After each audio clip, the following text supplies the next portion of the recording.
beautiful day for baseball here in the Queen City. It's the Cincinnati Bearcats welcome crosstown rival Xavier into UC Baseball Stadium. Hello, everybody. My name is Ethan Herzog, joined alongside Alex Perez. I hope you enjoyed the pregame music. I am a little lost for music to play, considering we're on YouTube and can't play anything that's copyrighted anymore. But that will change next year as we are heading into the main broadcast for Bearcast Media, which is a huge development, and it's going to be fantastic. And it's going to make it easier to listen to us ramble on about sports for the duration of sporting events. It's going to be great. However, back to the issue at hand here. It's an absolutely beautiful day here in Cincinnati.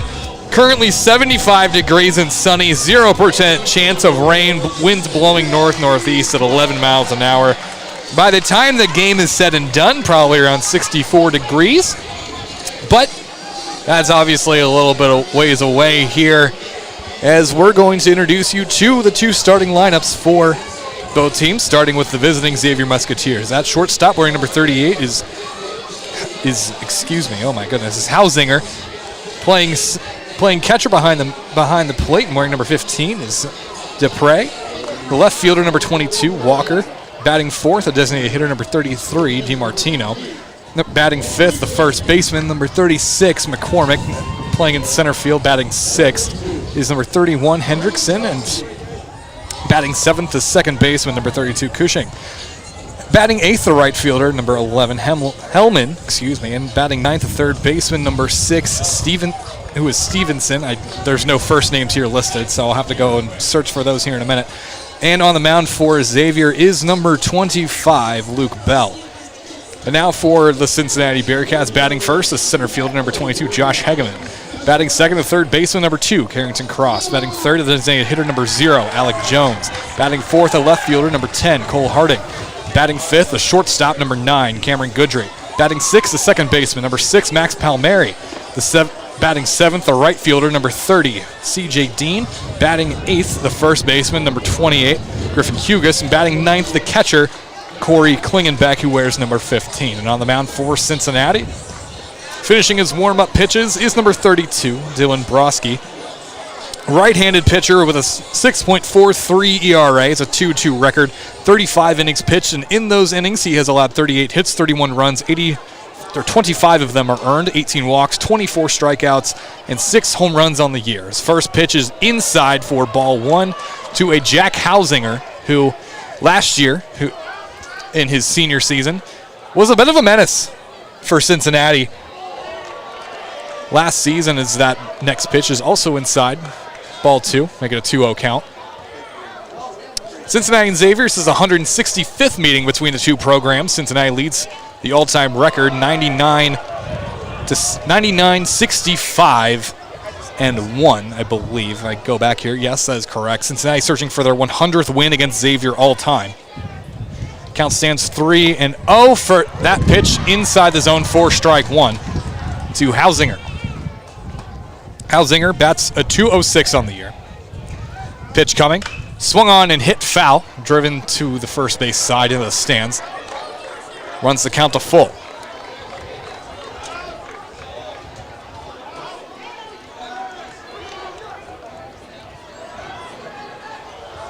Trying to get things going early here. That pitch outside, ball 4. It'll be a 6-pitch walk for Jack Hausinger. He'll be safe on first, so lead man is aboard for Xavier.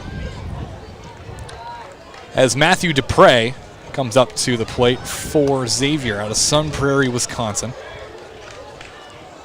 Bats a .301 on the season. Pitch coming, shows bunt, does so, fouls the bunt off of himself. Called strike.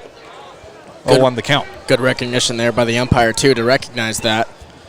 Yeah, it was more or less a bang-bang play that kind of happened there. Great awareness by home plate umpire Jay Myers.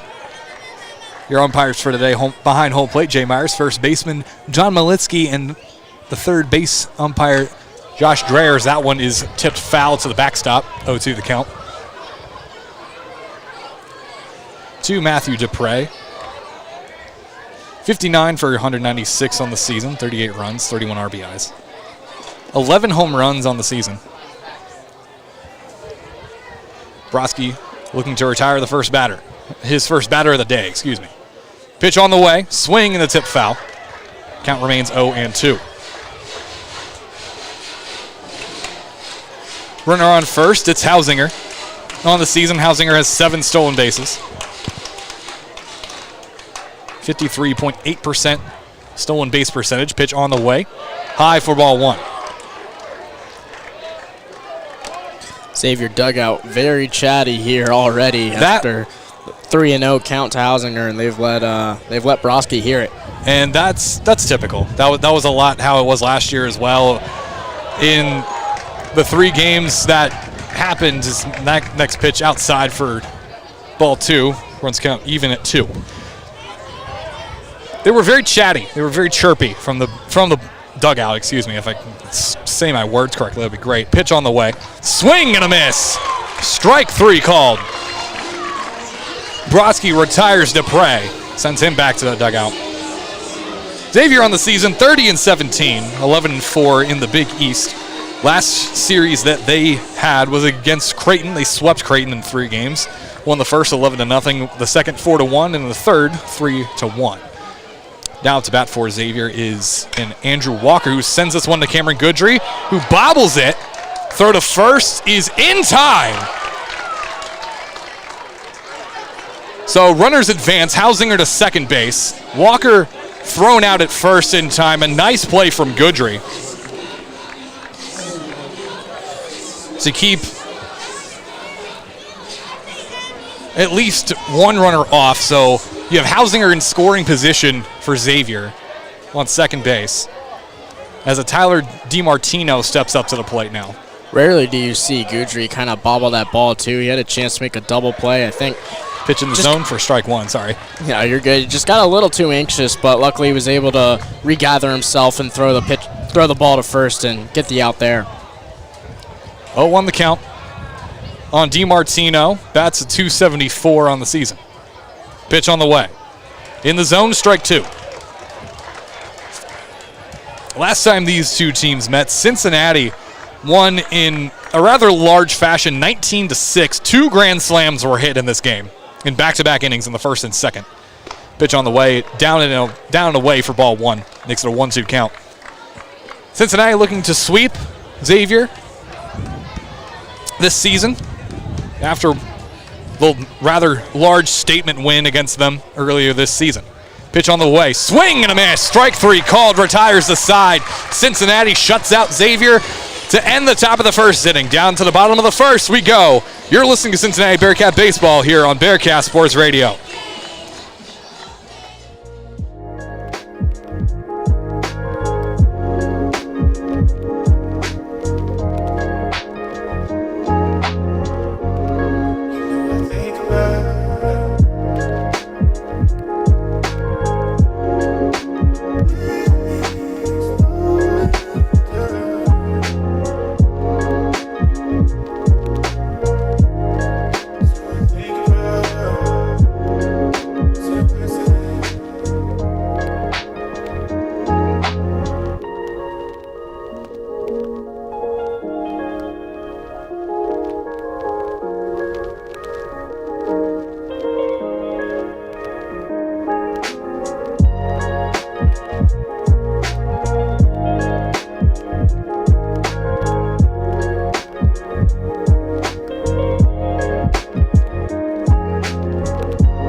Welcome back to the ballpark here in Cincinnati. Is Cincinnati able to retire the side without any damage being made?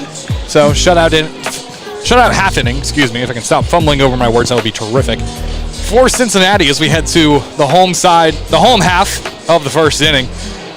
Up to bat first, Josh Hegeman, batting a .337 on the year.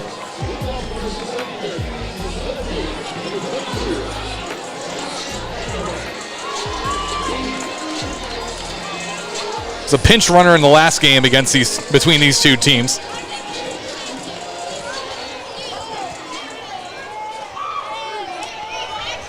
Did some work last series against ECU. First pitch in the zone, 4 strike 1. Cincinnati's last time out, they were swept by ECU. Lost the first one 3-9. Was that pitch in the dirt for ball 1. The second one 3-11, and the last one 5-6 in extras. Almost came back and clinched. That's not a word. Clinched that one. Nonetheless, fell short. That one a little high for ball 2. Yeah, Hegeman swing the bat really well against ECU. Pitch on the way, swung, driven into the gap between first and second. Hegeman might have 2. He's going to slow up and stand on first for a single, but the lead man is on for Cincinnati. So there you go, Josh Hegeman making his presence known early after being a pinch runner in the first between these two. Is aboard. Now you have Carrington Cross stepping up to the plate. Bats .272 on the year.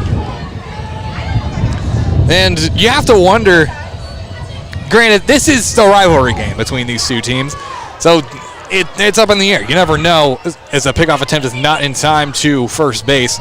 Luke Bell trying to catch Hegeman. As I'll touch on Luke Bell here in just a minute, but it's another pickoff attempt not in time. But every rivalry game, well, every game between these two programs specifically, it's always a toss-up. It doesn't matter what sport you're playing, if it's baseball, basketball, for men's or women's. For soccer, as that one's tipped foul. Strike 1 called. It's always a good game. And both teams always talk a little smack at each other. Xavier last year was very bad about it. I worked this series last year at the Camberwell beside the Xavier dugout. That one smacked down the third base line and fair. There might be a chance for a double, and Hegeman might score. Carrington Cross standing at second. Hegeman on his way home after getting the green light, and he steps across home plate. Cincinnati strikes first. Carrington Cross with an RBI double. What a play for Cincinnati. My goodness. And like you said, Ethan, between these two teams, when it's a rivalry, it's always a toss-up, and it's always going to bring out the best in both teams. And right there, Hegeman getting it started with the single, and Carrington Cross just trickled down the left field line and able to bring Hegeman all the way home. A stand-up double and an RBI with it. Cincinnati wasting no time getting their first runs on the board as Carrington Cross stands at second, and Alec Jones stands at the plate, working against Luke Bell, who on the season up to this point, 1 for 2 on the year. 40 innings pitched, 45 hits, 38 runs, 35 of them earned, 18 walks, 31 strikeouts, and 11 home runs allowed on the season. Bell's pitch on the way, outside and low for ball 1, evens the count at 1 after the first pitch was tipped foul. Like I said before, Cross stands on second. He's got 12 stolen bases on the year. Cincinnati leads the American in stolen bases. That one tipped foul. Believe last time I checked it was at 93, I believe. Had a handful of stolen bases in the Sunday matinee against ECU. Which that's a funny one. I have a story for you. So the power went out across campus here on Sunday as that one's driven. High pop fly deep at the warning track. Is going to be caught by Hellman. Hellman's going to send a throw over to Cross, trying to take third, and he will. So Cross advances from second to third, stands 90 feet away, bringing Cole Harding to the plate. Alec Jones sacked fly to advance a runner. Will be the first out of the home side of the first inning. Anyway, so power goes out, right? And everything's gone. Like, there's no scoreboard, there's no PA, there's no broadcast, there's no nothing. We weren't live until the power came back on, top of the second inning. The first inning took the away half of the first inning took 25 minutes. Oh, wow. As that one's in the zone for strike 1, it's a 1-1 count. But yeah, it was not great. It kind of scared us because in the movies how like the power, like you could hear it like kind of descend. Yeah. They did that. It just wow. went boom. It was weird. Swinging strike for Cole Harding makes it a 1-2 count, but it was an interesting experience having to deal with that for all that. Apparently the power went out earlier too. Again on campus. I'm not sure what's going on. If there's power surges or what. Pitch swung on and tipped foul. Count stands 1-2. Cincinnati leads at 1-0 here. Bottom half of the first inning. Talk about Cole Harding for a second. Bats .226 is 33 and 146 on the year. It's 11 stolen bases and 8 home runs on the season. As I've been just obsessed with my story I've been talking about. Pitch on the way. Swung on, tip foul into the backstop safety net. Count remains 1-2 with 1 out. Carrington Cross stands 90 feet away on third. Yeah, I think too the power surges, that big storm, was it Saturday night, Sunday morning? It definitely caused a power outage throughout the whole city of Cincinnati. That one's down away for ball 2. And it's a pretty big storm if it knocks a campus power out. Oh, No, actually, here's this too. Apparently, the University of Cincinnati decided it would be a bright idea as that one smacked over to the shortstop. Throw over to first is in time, catching Cole Harding, who will have a sac RBI, bringing Carrington Cross home. So Cross scores, makes it a 2-0 ball game here in Cincinnati. As Cameron Goodry steps up to the plate with 2 outs. No one on. But the university decided that they wanted to see what would happen if there was a power outage, because that one's tipped foul in the safety net. So they cut power to the entire university just to see what would happen. And then a couple days later, it happens for real, and no one knows why. So there's that. That one's in the dirt for ball 1. It was a very interesting weekend here for the University of Cincinnati. However, everything seems resolved. They fixed the problems, and everything's fine. So we're here. It's going great. Swung on, driven into deep center field. Going back at the wall is Hendrickson. The ball bounces off the top of the wall at the batter's eye. Cameron Goodry's going to stop standing at second. The ball bouncing in the outfield will be picked up by Hausinger. So Cameron Goodry will be safe at second base with 2 outs. Man, that hit the top of the wall too. If that wall isn't 40 feet high and that ball is another foot that is over the fence, that Goodry is trotting to home plate. But oh my goodness, yeah, this is gonna be great. It's gonna be fun. It's gonna be a fun day for us here at the ballpark because there's a mound visit all ready for Luke Bell, and his day might be over. And mind you, if you've never been to UC Baseball Stadium, it is 400 dead center, and then you've got about a 40-foot fence. Yes. For like the left center field to right center field next to the flag post. So you really got to hit that ball. Oh yeah. 430, 440 to even clear it. Oh yeah. So he tagged that one. Quick mound meeting is now over. So Luke Bell's day is still going on. But that ball was absolutely hammered by Cameron Goodry. Too, if that's just another 2 feet to the left, that's hitting the cameraman. Oh yeah, the main game camera is sitting just off to the side of the batter's eye. Is there a swinging strike to Max Palmieri up to bat for Cincinnati, batting a .357. Yeah, I mean that I'm surprised that no one's gotten hit by a ball like that. At that camera standing there. That one's another swinging strike for Max Palmieri. 0-2 count.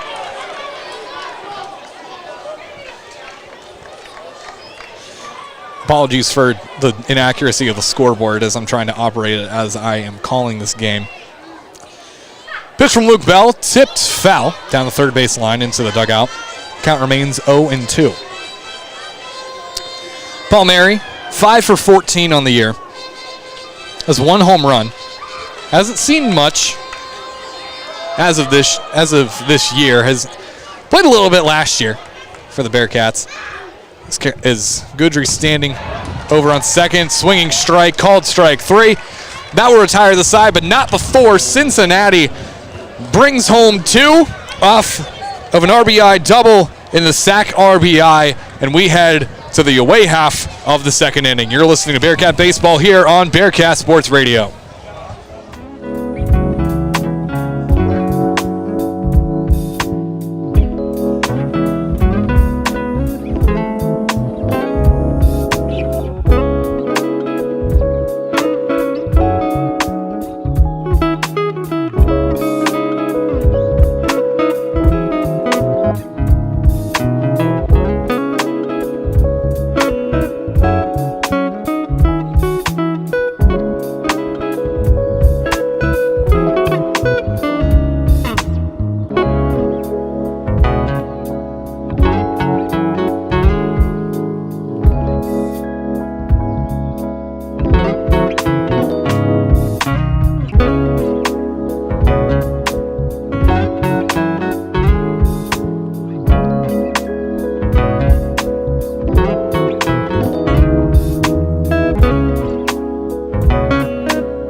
Welcome back to Cincinnati as Bearcats lead at 2-0 as it is swinging. First pitch swing for number 36, McCormick of Xavier. It's going to be sent foul. It'll be 0-1 count. That ball hit the dorm building above Corey. Second pitch swing, sent over to the second baseman. Quick throw over to first base. Tags out the runner. Tags out the batter, excuse me. It'll be quick 4-3 put out for Cincinnati. Brings up the first out of the away half of the second inning.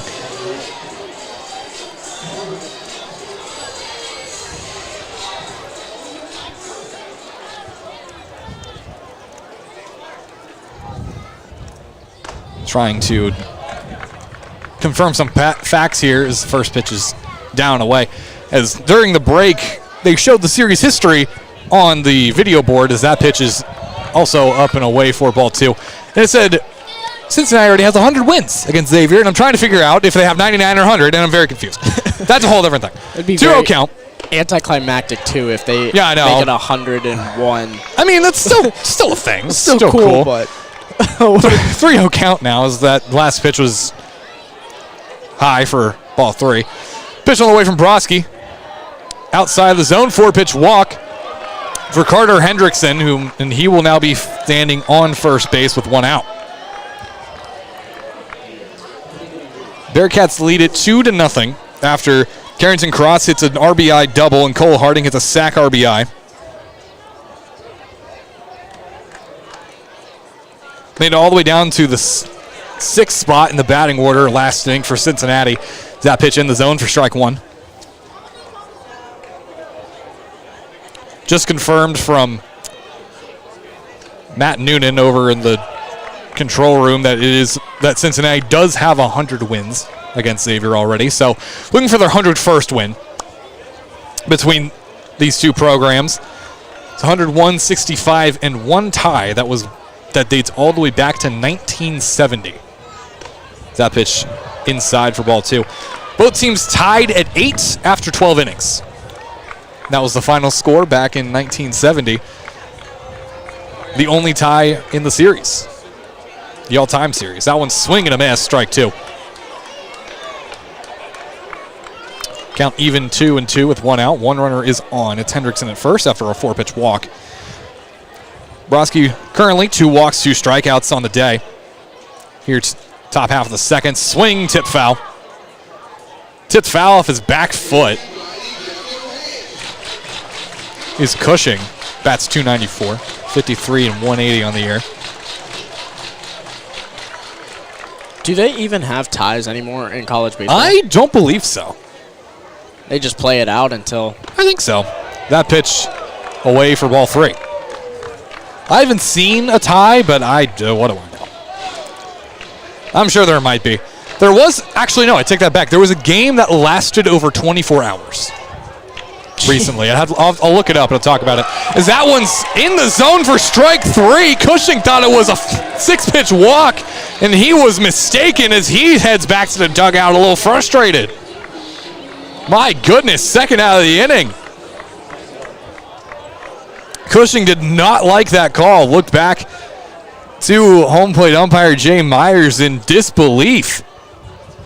As Hellman steps up to the plate, first pitch swinging, tips foul over to the demolished Sheekley lawn, or Sheekley complex, the new home of the new athletics center. Or I don't know, athletic center? I don't think it's that. I think it's more of a practice facility. Is second pitch swing and a miss, strike 2. Should have put an ice rink there. I'll bring it up every time. I mean, that's fair. Well, you can put it in the field house. The field house isn't being used. Yep, everybody. That's what I'm saying is that one's swung on to Cameron Guthrie. What a catch. Shows the hops to get it up and get the third out. Ends the away half of the second inning. Down to the bottom of the second we go. You're listening to Bearcat Baseball here on Bearcat Sports Radio.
Welcome back to the ballpark here. Cincinnati leads it 2-0 over the Xavier Musketeers. I'm Ethan Herzog, joined alongside Alex Perez, and I have just also been informed that Cincinnati's 100 wins over Xavier is the most wins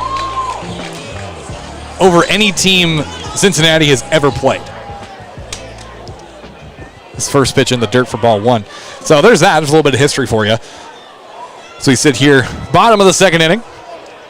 C.J. Dean out of Columbus, Ohio, redshirt freshman, swing and a miss for strike 2. Or strike 1, excuse me. I am mistaken. Cincinnati leading after Carrington Cross hits an RBI double and Cole Harding hits a sac RBI. C.J. Dean sends one down the left field side, and he's going to be safe at first base. So for the second time in a row, the leadoff man is aboard for Cincinnati. C.J. Dean stands at first base. Bearcats making quick work here. Like I mentioned before, the last time these two teams played earlier this year, Cincinnati won it 19-6 over the Musketeers. Pickoff attempt not in time to first, trying to catch C.J. Dean. They played all 9 innings that game, though, didn't they? They did. No run rules in effect. Because the run rule, remember, has to be agreed upon prior to the start of the matchup. As that one sent straight to first base, tagging the bag and getting out C.J. Dean. What a double play. We saw that on Sunday, too, against when Cincinnati played ECU. There was another line drive exactly like that, straight to the first baseman, and the awareness was there to snag the ball for the line out and then tag the bag for the extra out. So easy double play. Already 2 outs, bottom of the second.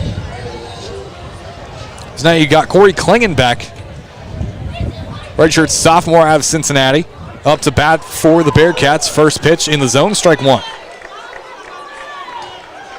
Yeah, and even if, back to your run rule thing, even if, Cincinnati's losing by 20 or Xavier's losing by 20, I mean, you never want to call it quits against a rival team. You always want to play to the full 9 innings if you can. Second pitch swing, strike two. Sorry, not to interrupt you on your story. Third pitch swing, strike three called. That'll be 1, 2, 3 outs for Xavier, retiring the side and heading to the top of the third inning. Up next, Alex Perez with some play-by-play for the next couple of innings and the top of the third. Away half coming up next. You're listening to Bearcat Baseball here on Bearcat Sports Radio.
Here we are at the top of the third inning where the Bearcats lead the Xavier Musketeers 2-0.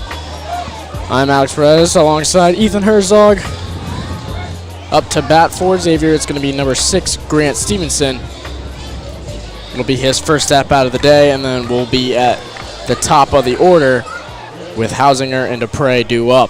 Here's the first pitch, and that one's going to be hit into right field. It will drop just over the glove of the second baseman, Paul Mary, and that is a leadoff single for Stevenson. Watching Paul Mary on that one, it looked like he thought he had a good read on it. It just was a little bit out of his reach. Maybe just the tip of the glove as it falls to the dirt, and that'll be standing single. Yeah, definitely trying to look over his shoulder, almost like a football player trying to catch. It's like a wide receiver trying to catch a pass. Yeah, over the shoulder, just a little bit out of his fingertips as the first pitch is way inside to Hausinger for ball number 1. He walked his first time up in the first inning. Here's the second pitch, and that one's hit to the first baseman. Gloved by Hughes, and the throw comes way out of his hands, comes to center field, and both runners will advance, and that's going to be an error on Griffin Hughes. Ball just slipped out of his hands as he tried to throw and ended up landing at the bottom of the C-paw out in center field. So, yeah, that just was not released well at all. I don't know what happened, but it did not look pretty. And I honestly thought that Hughes caught it off the bat, and Hausinger was out. However, it's taken as he's now standing safe on second. So 2 runners in scoring position for the Musketeers. As that first pitch is outside to Dupre, he struck out his first time up. So there goes Broski's no-hitter bid as well. Yeah, first hit he's given up all day in the third inning. As that first two. pitch is, or second pitch. Deep cut there. Strike 2 to Dupre. Or strike 1 now. Excuse me, yeah, strike 1. Don't listen to me. I'm just saying numbers. We've been expecting Broski to throw strikes, so that's why we got confused as that pitch is outside for ball number 2. Broski on the season, 27 strikeouts, 20 walks as well.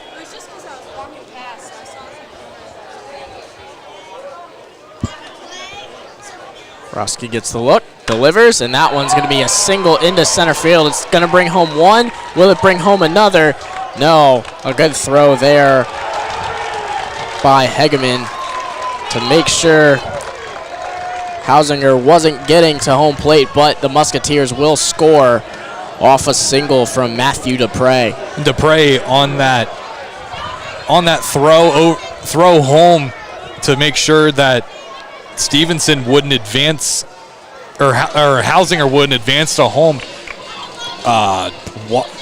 No, it's not Walker that's out there. Excuse me, I'm losing my mind here. Dupre was able to go ahead and move up to second base, so really you brought home a runner and keep the same position you were in. So you have no outs, 2 runners on second and third base. Hausinger standing at third, Dupre at second.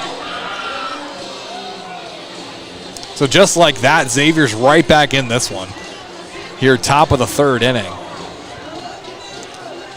Yeah, you wonder how much that error is really going to hurt the Bearcats in this inning. It's already given up 1 run and 0 outs. So, and you'll have to wonder, too, how long the leash is for Broski. Standing here, if he can find a way out of this jam. First pitch inside for ball number 1.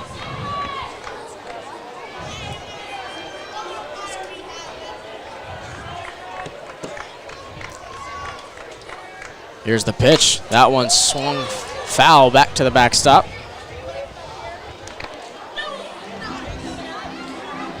Counts even at 1-1. Andrew Walker, the batter for the Musketeers. He grounded out in the first inning. Here's the pitch. That one's hit foul once again. That'll land on the garage. I mean, your lead-taking run here is at second base, so he's trying to take a 2-run lead. Standing at home plate right now, he's swinging at almost everything. Let's see if Broski can get him out. Here's the pitch, and that one right back to him, but past him. Bobbled a little bit, and then thrown way over the head. Something going on here. That throw coming from Paul Mary, threw it into the dugout. Almost hit a Xavier player as the ball slipped out of his hand, too, and not sure if the balls are slippery or if they just can't gather the ball. It's odd how the ball, it almost rainbows the way it's thrown the past few times. On the first on the error, and just now was to throw the first that sailed over the first baseman, and just, it makes no sense. I'm not sure if they just don't have a good grip on the ball and they're moving too quick, and it's sloppy first pitch inside for ball 1. But it's just interesting to see. Yeah, and it's especially in the same inning as that one's tipped to Hughes. He looks for home, but they're going to get home safely. And the Musketeers, just like that, are up 3-2. An RBI ground out for DiMartino. And Hughes is going to give the ball back to Broski. Broski does not like it. He's going to ask for a new one. He gets a new one. So we'll see if new ball will fix the issue here. So 2 quick errors for the Bearcats, and the Musketeers capitalize, making it 3-2 here in the top of the third inning. Up to bat now, it's Matt McCormick. First pitch to him is a strike. He grounded out to Paul Mary in the second inning.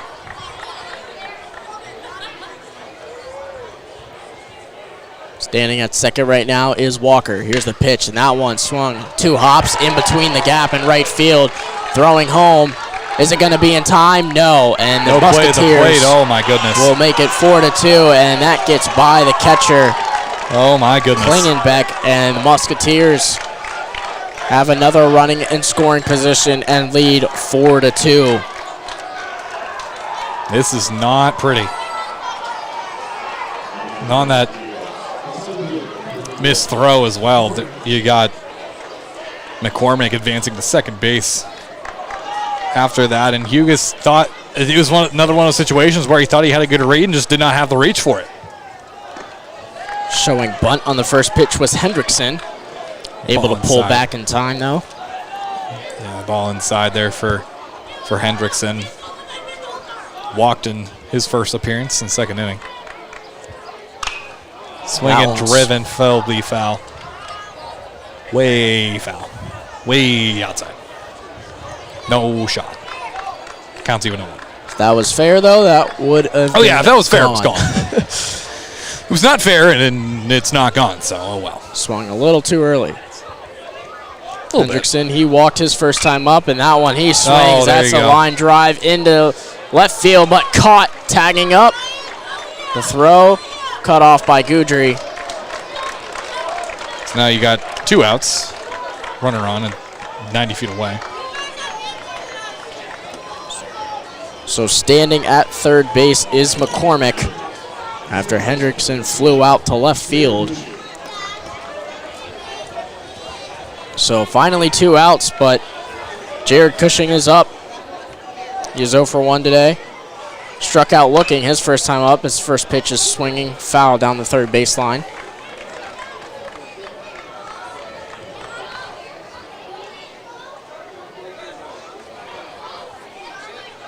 Cushing has 11 home runs on the season and 43 RBIs. Here's the pitch. That one swung opposite field. Bats right, swinging it, hitting it foul left. Lands right in the Xavier dugout. Hopefully it didn't hit anybody. Excuse me, fouling it towards right field down the first baseline. He got there. Behind the count, 0-2. Here's the pitch. Swing There you to go. the backstop. Let's see this one live. Just like you said, keeps himself alive. Yeah. My bad. Didn't mean to steal your thunder.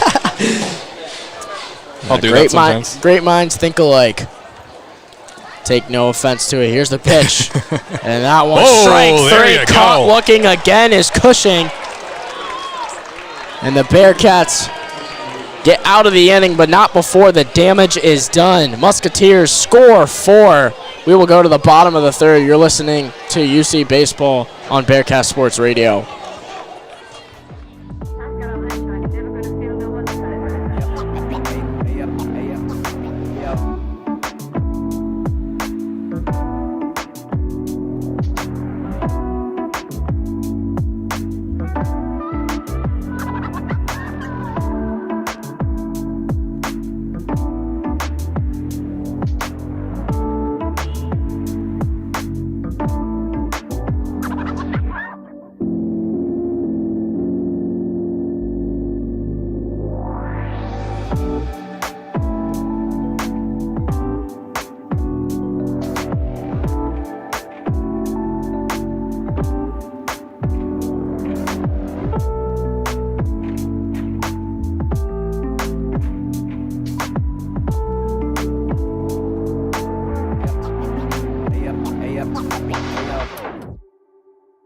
Not married.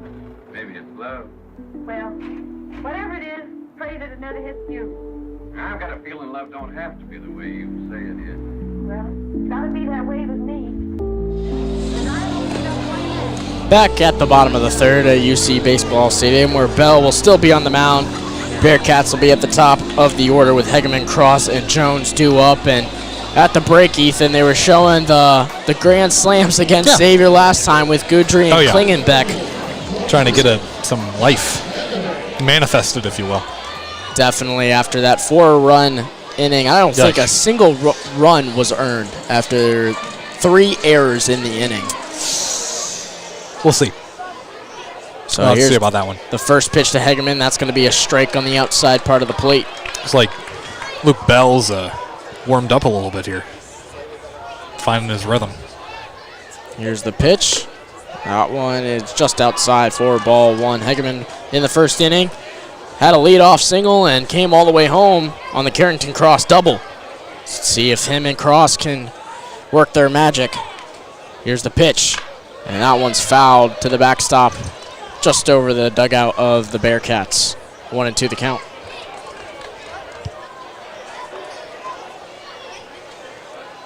Bearcats are not a team that shies away, though, from high-scoring games.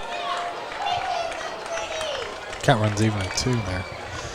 It looks like Luke Bell's he's very quick. He has a very quick setup. Here's the pitch, and that one to the second baseman, gloved, and throw is not in time, and it goes to the dugout. Looking to run was Hegeman, and it looks like he's going to get an extra base. Hegeman's going to get a awarded second. Wow. Going into the dugout. There you go.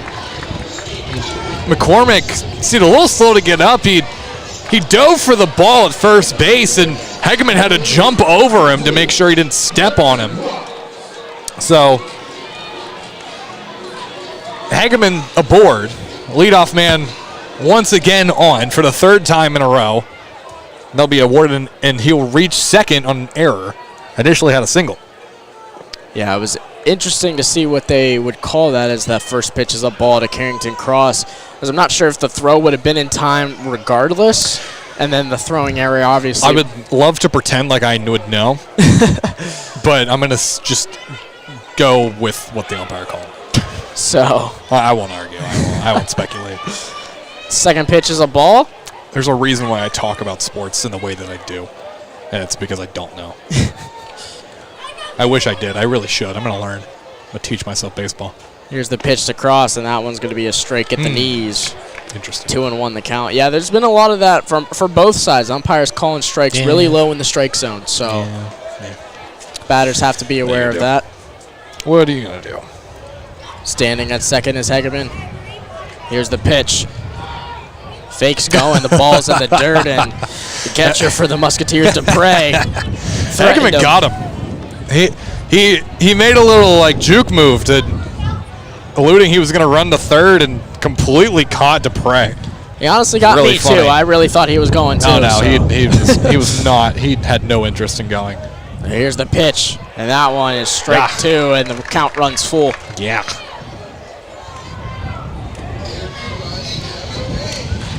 Let's see what Cross does here. Had opened up the scoring for Cincinnati with the RBI double in the first inning. Bell looks back, delivers. And that is strike three at the knees, and Cross is going to walk back to the dugout. Caught looking. Cross didn't like that, neither did I. Like I said, yeah, a lot of these pitches, a lot of these strike Some of balls have these been low and seem a little outside. interesting. And it's been going for both sides as well, so. Not sure what the ump's strike zone is in his brain, but looks a little interesting. I'd like to see a telecast of that. Oh, the strike that'd be zone. great. So that first pitch is swung to the backstop from Alec Jones, and Fortunately, the NCAA is not that fancy. it would be neat though if they were. It would be nice. I'll give you that. some great tracking with that. Alec Jones, his first time up, he flew out to right field. Some of the technology that's been brought about to review calls and such is honestly kind of insane, and I like to point to VAR and soccer and MLS and all of those other ones, and there's a lot that goes into it, and it's very interesting to look at and watch. Yeah, it definitely does help the game a little bit just to make sure things get right, but it kind of takes some of the way the human aspect, as that one is fouled way back. Well, near the concession stands. And some of as there's 1,000 kids swarming to the ball.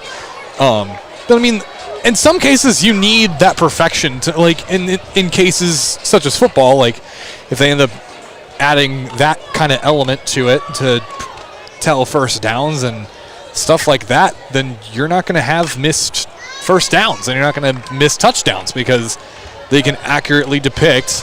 That one's tipped foul, 1-2 the count. Accurately tell where the ball and or player is. Mm-hmm. You'll be able to really know, and then you won't have as many missed opportunities for that. And the same thing in soccer and everything else, really. Yeah. Sometimes the human aspect is a burden on sports. As that one is going to be fouled down the left field line. Just foul. Sliding into third base was Hegeman, but he'll have to walk back to second.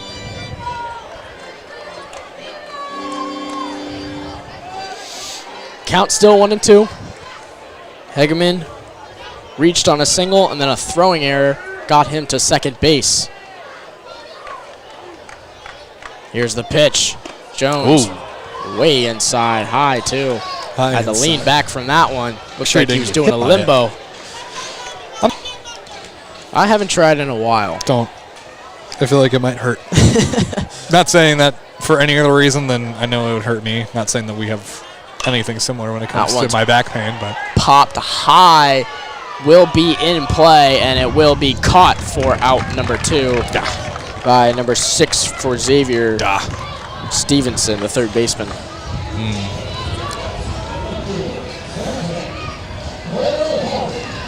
So Cole Harding will be up.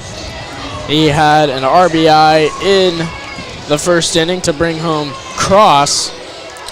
Nice sack RBI there. Now with 2 outs, he's got Hegeman at second, looking to keep this inning alive. Here's the pitch. Thought about it, decides to hold off. Great patience as it's a ball. Had the tying run at the plate for the last couple at-bats now. After Hageman reached leadoff man.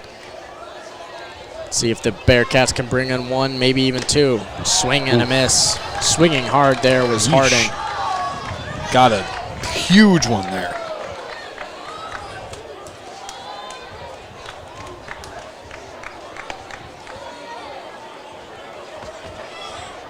Bell looks back, looks to home. The pitch, foul. Ooh, foul tip. Way over the press box. Appreciate the quick back rub I got from the Bearcat just now. It's great. Like you said, the Bearcat's always touchy, and he's coming for me. I can already tell it. He's dancing his way towards me, trying to distract my job. Here's the pitch. Whoa! Tried to not swing and ended up hitting the bat and came right back to Bell, who will flip it to the first baseman for out number 3. So the Bearcats leave a man stranded, still down 4-2. We go to the top of the 4th. You're listening to UC Baseball on Bearcat Sports Radio.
Here in the top of the 4th inning, Alex Hellman, Stevenson, and Hausinger due up for the Musketeers. Still on the mound is Broski. First pitch, swinging strike for Alex Hellman. He's down in the count 0-1. Love to give you a scoring update in terms of other Cincinnati sports going on here. The Reds have scored. That one's fouled to the backstop. Scored stands 1-0 over the Mets. Tyler Stevenson singles in the bottom of the 1st. Nick Senzel scores. So there you go if you're wondering about that. Now one hit high and foul back to the concession stand off the roof and out of the stadium. Boink. I like to give sound effects to things.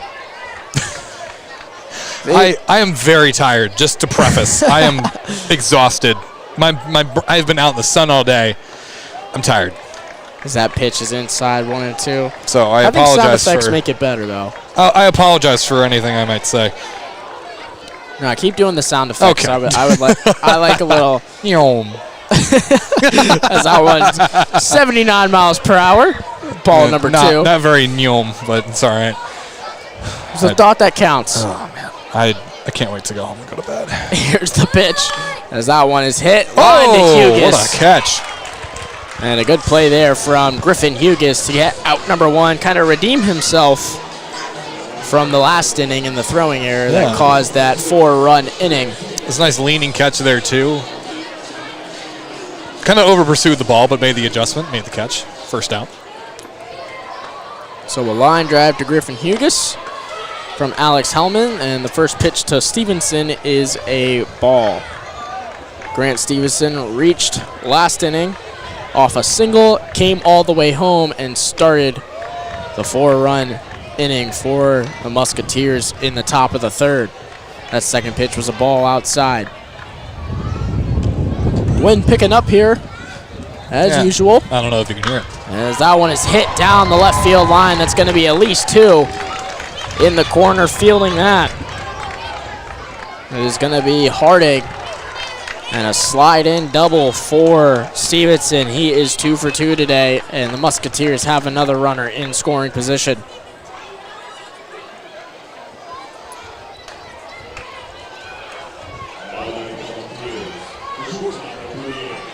I just found this too.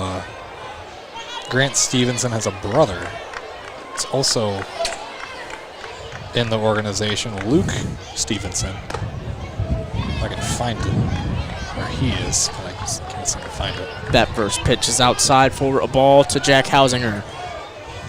Got a handful of local kids too. Luke Hammond, number 3. He's a sophomore from Indian Hill, and here in Cincinnati. That pitch to Hausinger was outside, 2-0. Hausinger walked in the first inning and then reached on an error from Griffin Hughes. Came all the way home as well. Here's the pitch. Strike down the middle. 2-1 the count. Just going through the roster here. Jake Zicka from Loveland, Ohio. He's a sophomore. He's on the pitching staff here. Here in the bullpen. A lot of natives here on the Bearcats and Only Musketeers 2. team, as that one is hit way behind the press box. Definitely land in the street. It's actually only 2 local kids on Xavier's roster. Wow, I thought there was way more. From what I can see. You got more Ohio, but in terms of, Cincinnati, 513 area code speaking, you don't got much. Strike 3, Jack Hausinger goes down swinging, and that'll be the second out of the inning. Now, if I can find my old notes, I can tell you how many Bearcats are local. So I think I might know where they are. I found it. Matthew Dupre back up. He had an RBI single. Oh, where'd it go? As that one's a swing and a miss for strike 1. Don't mind me narrating what I'm doing. Here we go. I'm actually not sure if it was an RBI, if they counted it as an earned run or not. Nonetheless, he had a single and a run home came off of it. And swing and a miss for strike number 2. Quickly down 0-2 is Matthew Dupre. So talking local Bearcats, you've got 11. 11 of them are local kids. So you've got 5 from the GCL Co-ed, 1 from the GCL South. That one's hit into center field, tracking it down and catching it. The center fielder, Josh Hageman, able to get out number 3. Bearcats get out of the inning unscathed.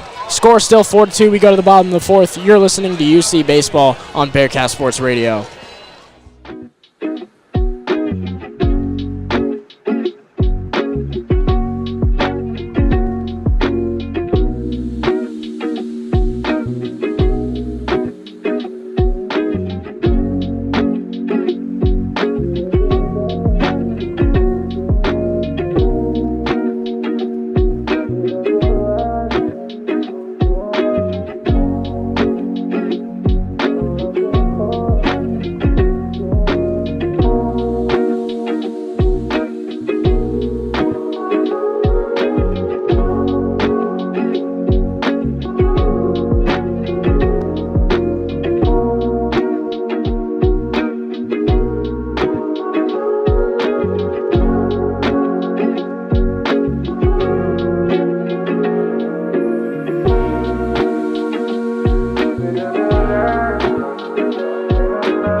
Here we are in the bottom of the 4th inning. We're due up for the Bearcats. It's Cam Goudry, Palmieri, and Dean. Here to give you another I have more news bits for you. Something out of Cincinnati women's soccer. New recruits signed. Sydney Waiters, a 5'10 defender out of Miami, Florida for women's soccer. I'm a terrible color for baseball, so I'm just going to provide random things that I can find and talk about things that I might know. Anyway. As that first pitch is a strike to Cam Goudry. Twitter never fails. It's UC Sports. It's somewhat affiliated. I mean, yeah. As that one is hit down it's foul. The third base line, but just foul. Cincinnati also signed 3-star recruit in 2024 from Jacksonville, Garrison Butler. Ranked 68 in the defensive lineman in the nation, and 99th ranked player in Florida per 24/7 Sports. Had offers from Iowa State, Minnesota, Oregon State, Indiana, Pittsburgh, and several others. As that pitch to Cam Goudry was a ball high. The count is 1-2. He doubled his first time up. That ball is even higher than Cam Goudry. It's 2-2 the count.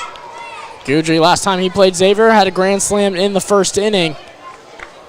Last time these two teams met, Bearcats winning that 19-6. Right now they're down 4-2. As that one, Cam Goudry is caught looking, and he knows it. And it's going to be strikeout for Goudry. Goudry in that one, in the last game he hit that grand slam, he was 1 for 6. Brought home in 4 runs, but he has 4 RBIs, but he was 1 for 6 on the day. He was 1 for 6, 2 runs, 4 RBIs, struck out once, and had 2 left on base. Unfortunate for Cam Goudry. He's a player that I love watching play, though. Makes great defensive plays, and he's a great defensive mind. Pretty clutch when you need him to be. As Max Palmieri is up, his first time he struck out to end the first inning, and quickly. Count is 1-1 after that one. Right at the knees for strike number 1.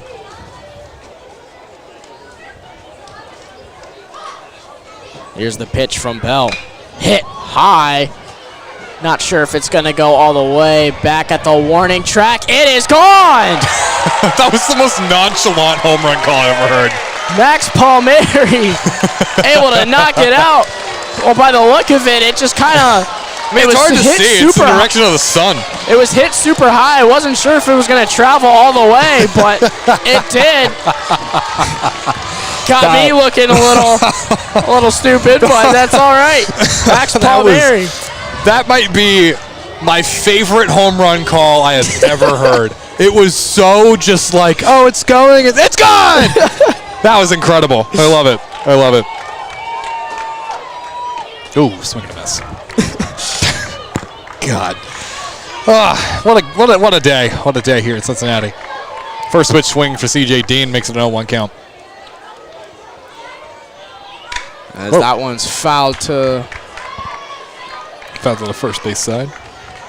To the Sheekley Athletic Center, or what it once was. Rest in peace. To the dirt, basically. To the dirt piles over there, yeah.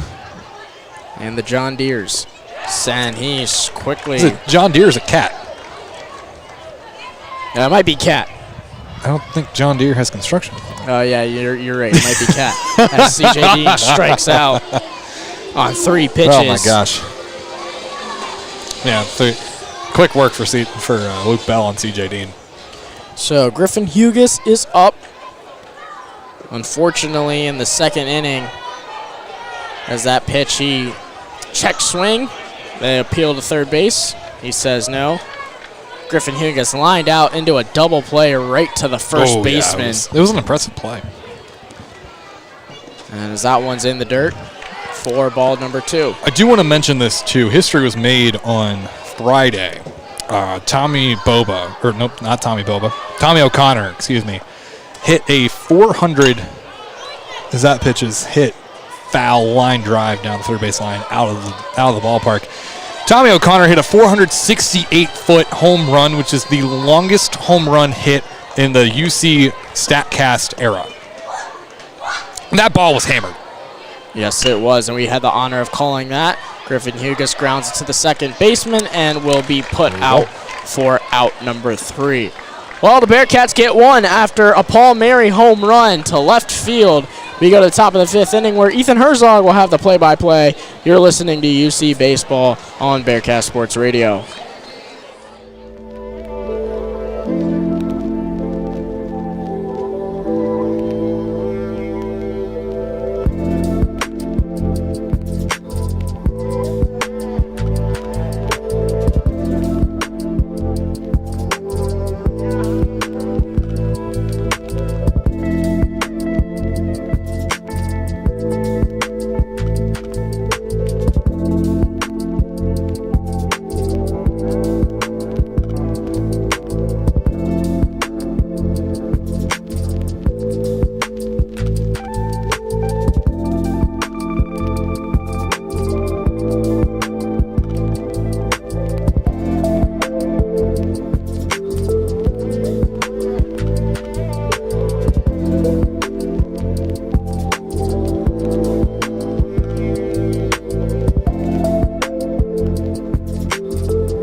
Welcome back to Cincinnati, where Bearcats now trail by 1, 4-3, heading into the top of the 5th inning. Xavier up to bat.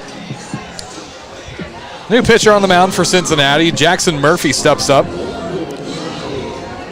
3-1 on the year, 1 save, 22 innings pitched, 27 hits, 19 runs, 18 of them are earned. His first pitch is high and away for ball 1. 6 walks, 16 strikeouts on the year, 5 home runs allowed as well. Wind's picking up here as well. Second pitch, same spot, ball 2.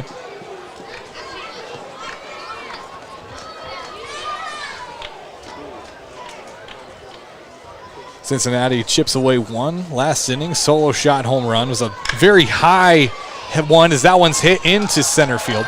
Picked up by Hageman, and Andrew Walker, who was 0 for 1 on the day, is now standing safe at second base. And again, throw in is bobbled, dropped. I'm not sure what's going on here with this ball. Yeah, I mean, it seems every single ball too. They've been slippery. Like they've just been slipping out of everybody's hand, and you know they change the ball from inning to inning. So it's kind of weird to see. Like, I wonder what they prepared the balls with. Now, designated hitter DiMartino is out. Got Connor Mish in, freshman out of Dyer, Indiana. I actually lived there for a year. Really? Yeah, it's a dainty runner takes town. off, throw to second base, not in time. And doesn't matter either way. Springer, who has entered the game for Cincinnati, was way off the bag. The throw from Klingenbeck sails over more to the left, so runner advances. Walker now standing on second base. Yeah, if you had anywhere to live in Indiana, I would not suggest Dyer. That one hit, picked up by Goodry, throw to first in time. Advances the runner, so Walker now standing 90 feet away.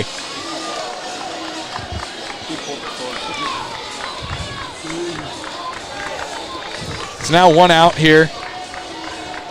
Top of the 5th inning. So Preston Baker's joined us. He's sitting off in the wings, enjoying his time. We should have you on for an interview. Yeah. talk about something. I don't know. Whenever you're heading back home. We got another mic. Should we hook it up? We do. Yeah, we can make this a 3-man broadcast if we really wanted to. Preston will be joining us in the bottom of the 5th inning. We have made that executive call. It'll be reminiscent to the opening day broadcast. We can just pretend it's like that for the Reds at least.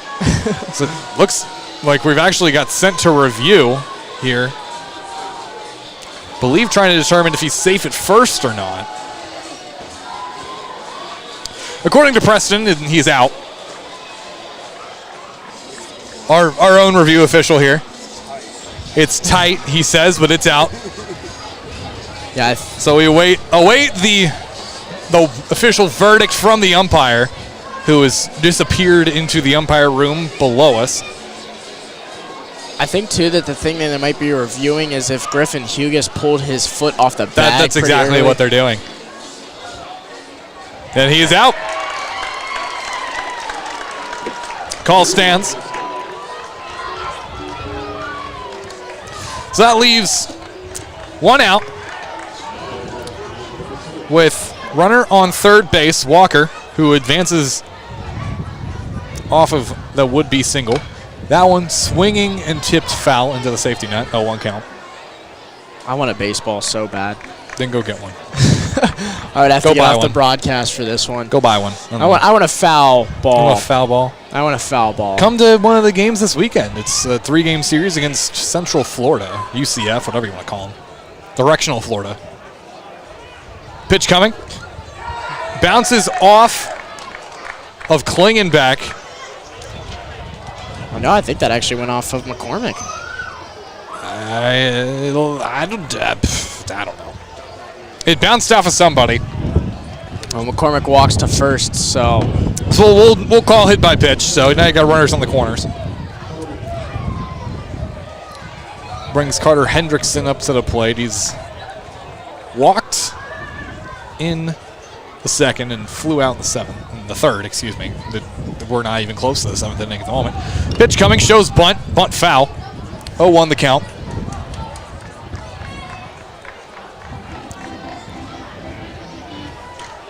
Runners on the corners. You got McCormick at first and Walker at third. Walker has 19 stolen bases on the year. I'd imagine he's not going to try and steal home. Maybe. Really just depends. Pass ball, maybe. Shows bunt again. Bunt's fair. Running up to get it. Throw to first is in time, but not before Walker will come home, increasing Xavier's lead to 2, 5-3. That's honestly just a great bunt. Like, great placement of the bunt towards the first base line, making Griffin Hughes have to think twice about throwing home and just getting the easy out at first. Getting an RBI there is Hendrickson. So now you got one runner on base with 2 outs now. It's McCormick at second as that pitch inside for ball 1. Murphy now are allowed 1 hit and 1 run. 1 is earned. 2 outs, 1 on. Pitch coming. Inside, ball 2. Cushing has struck out his last 2 times up. Looking at that. Struck out looking. Put emphasis on the looking. Yeah, definitely.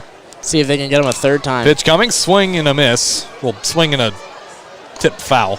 Strike 1.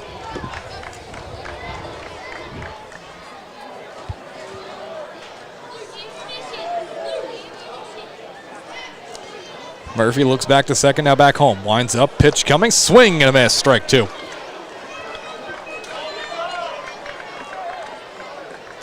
If Cushing strikes out, I don't think he's going down looking this time. We'll see. See how this goes here. 2 count. That one popped high in the air.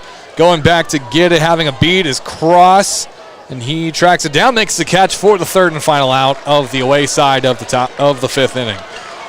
Xavier brings home 1 more, extends the lead 5-3 as we head to the bottom half of the 5th. You're listening to Bearcat Baseball here on Bearcat Sports Radio.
Welcome back to the bottom half of the fifth inning. Ethan Herzog, Alex Perez, and now Preston Baker has joined us. Hey, Preston. How you doing? Doing great. It'd be better if we were winning, but... I mean, yeah. We'll see what happens here. Bottom half of the fifth. First pitch called strike to Corey Klingenbeck. 0-1 is the count on him. He's 0-1 on the day as well. Struck out in the second. Second pitch, outside, ball one. I was telling this to Ethan before, Preston. I've yet to call a winning UC baseball game, so they need to change it. They change their ways here. Or else I'm just a bad luck charm. Pitch low and outside, ball two, and you need to call plenty of losses before you can get your first win. It's just training. Hey, that's the same issue that Caleb has as well. Oh so. yeah, that's true. Yeah, that one swing and tipped foul. Counts even at 2. Maybe if we get both you and Caleb on a broadcast together, it'll cancel out and they'll win. Call him up. Caleb, want to do any games this weekend? We got the Cincinnati plays UCF this weekend, 3-game series. Pitch coming. Outside, count runs full. Cincinnati will play UCF for the first and only time this season in the 3-game series, May 12th, 13th, and 14th. All those games on ESPN+. Pitch coming, swing and a miss. Strike 3 called. Corey Klingenbeck's going to head back to the dugout.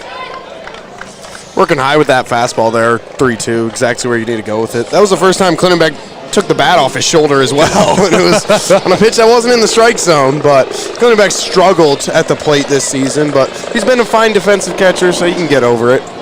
There's a flyover overhead, my goodness. We got Josh Hegeman up now. He's 1 for 1 on the day. He was the leadoff man that was brought home to open the scoring off of the Carrington Cross double earlier. This is also the first inning where Cincinnati has not had their leadoff man aboard. That one swung, hit foul. Count runs even at 1.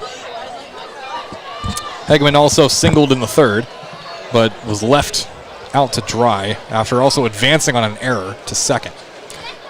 345 average for him. He plays a good amount as well, so it's not like it's a 345 just playing midweeks. Yeah, he's 30-85 on the season. As that one's hit over to the second baseman, line out. Brings up out number 2. Here, bottom of the fifth, Bearcats down by 2, 5-3. You can't get into a groove like that if you're Cincinnati down 2, and you still got a lot of time in this game, but when you're getting easy outs like that, it's hard to kind of get past that. Now Carrington Cross, who opened up the scoring, hit that double with an RBI attached to it. Back in the first inning, also struck out looking in the third. 1 for 2 on the day. Is that result? They're setting up putt-putt behind us, and they didn't invite me to be the putt-putt player. So rude. It's because you're wearing a headset, man. You put on the headset too early. That one check swing, appeal to first. He did go. Hey, strike 1. I did ask about the cow and coney race before I put the headset on. I'll point that one out. Yeah, you did. You did. I would have volunteered to do it. When are you heading back? You should try and stick around. Swing and a miss, strike 2. Cross looking for the fences on that swing. Yeesh. That's a common occurrence with him. Tends to do that. Lots of deep swings here down this Bearcats order. Pitch coming, outside, ball 1. Count runs 1 and 2. Yeah, they are setting up putt-putt. This is fun. I wonder who's going to win. Yeah, my golf game isn't too good. I honestly need to work on it. Pitch coming, swung and driven deep into center field. Going back to get it. Hendrickson got his beat on it. Makes the catch for the third out for the home side of the 5th inning. Bearcats can't bring anybody home.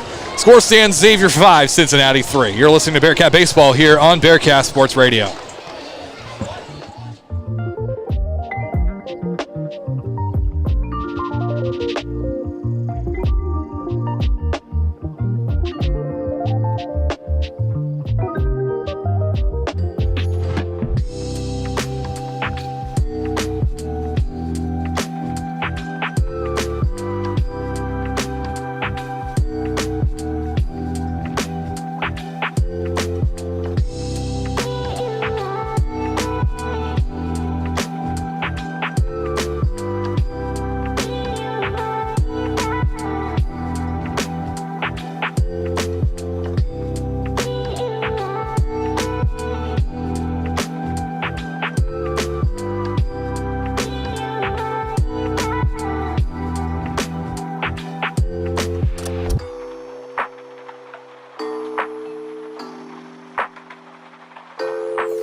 Welcome back to the top of the 6th inning. First pitch swinging, bobbled, throw to first. Will it be in time? That one's going to get reviewed. My goodness, and the Xavier dugout did not like that one. I thought he was called out.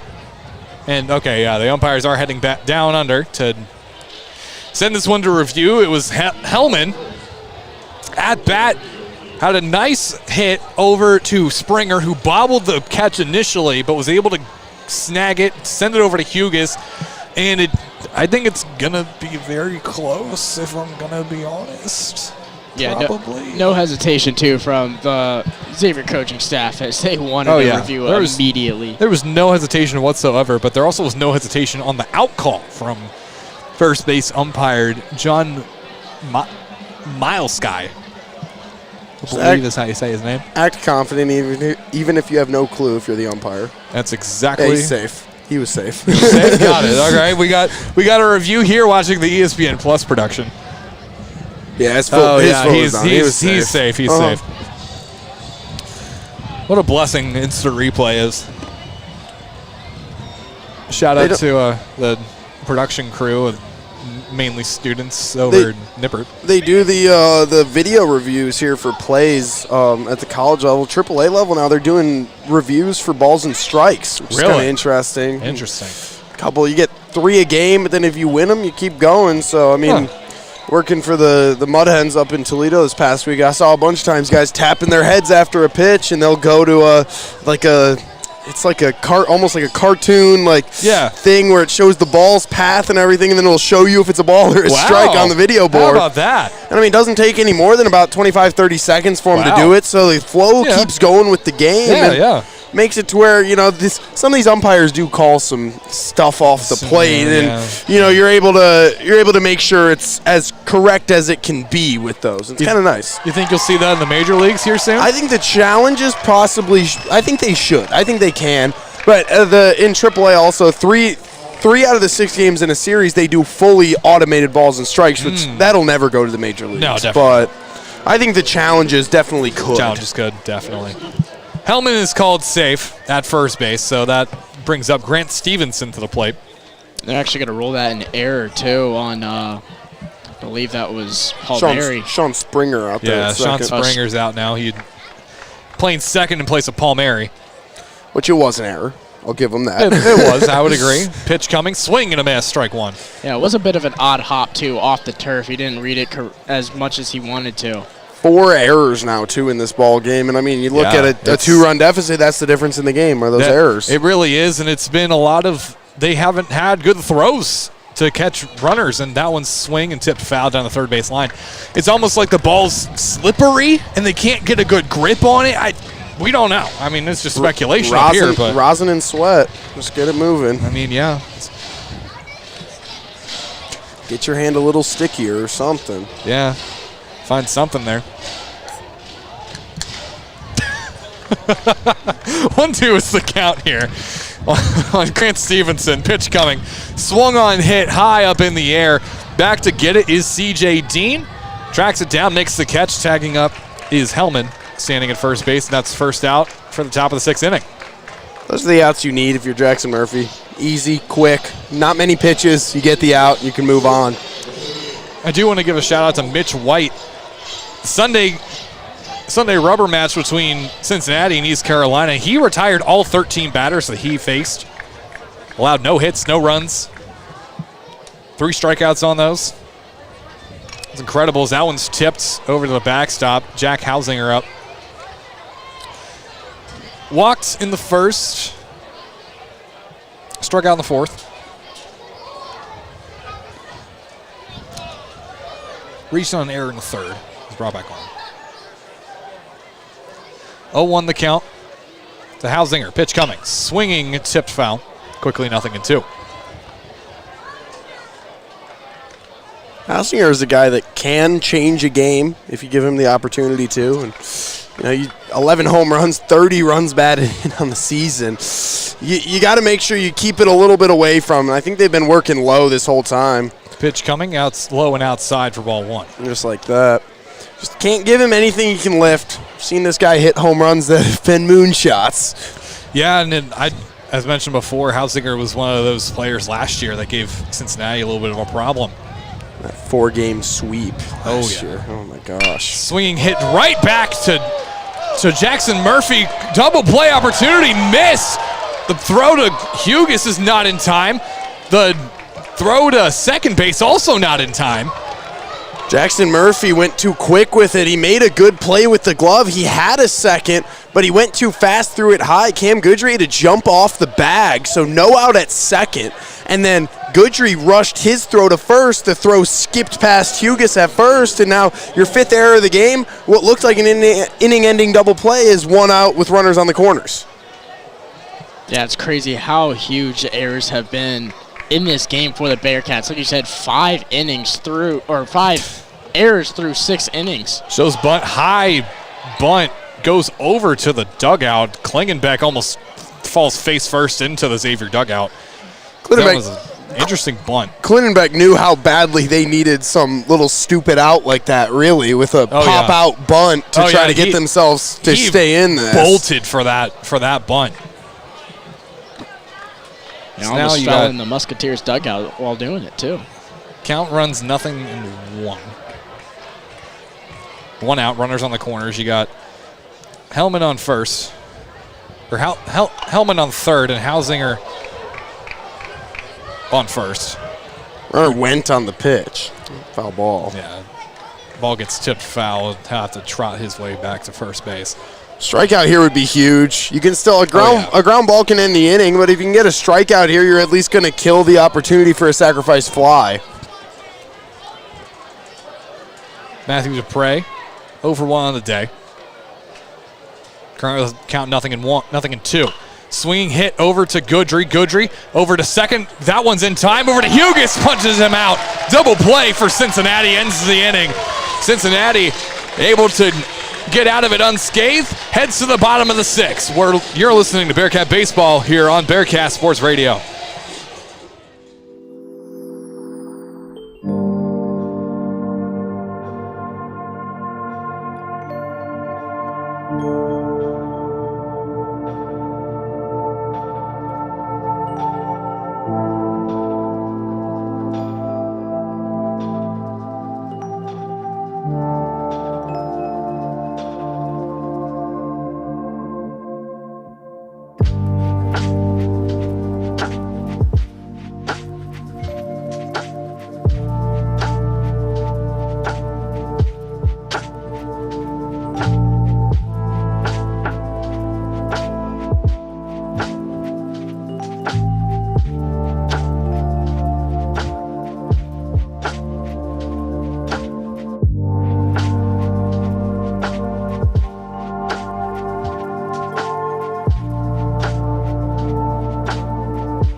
Bottom half of the 6th inning here in Cincinnati. Bearcats look to pull back from their 2-run deficit. A couple errors still really haunting them so far in this one. I would agree.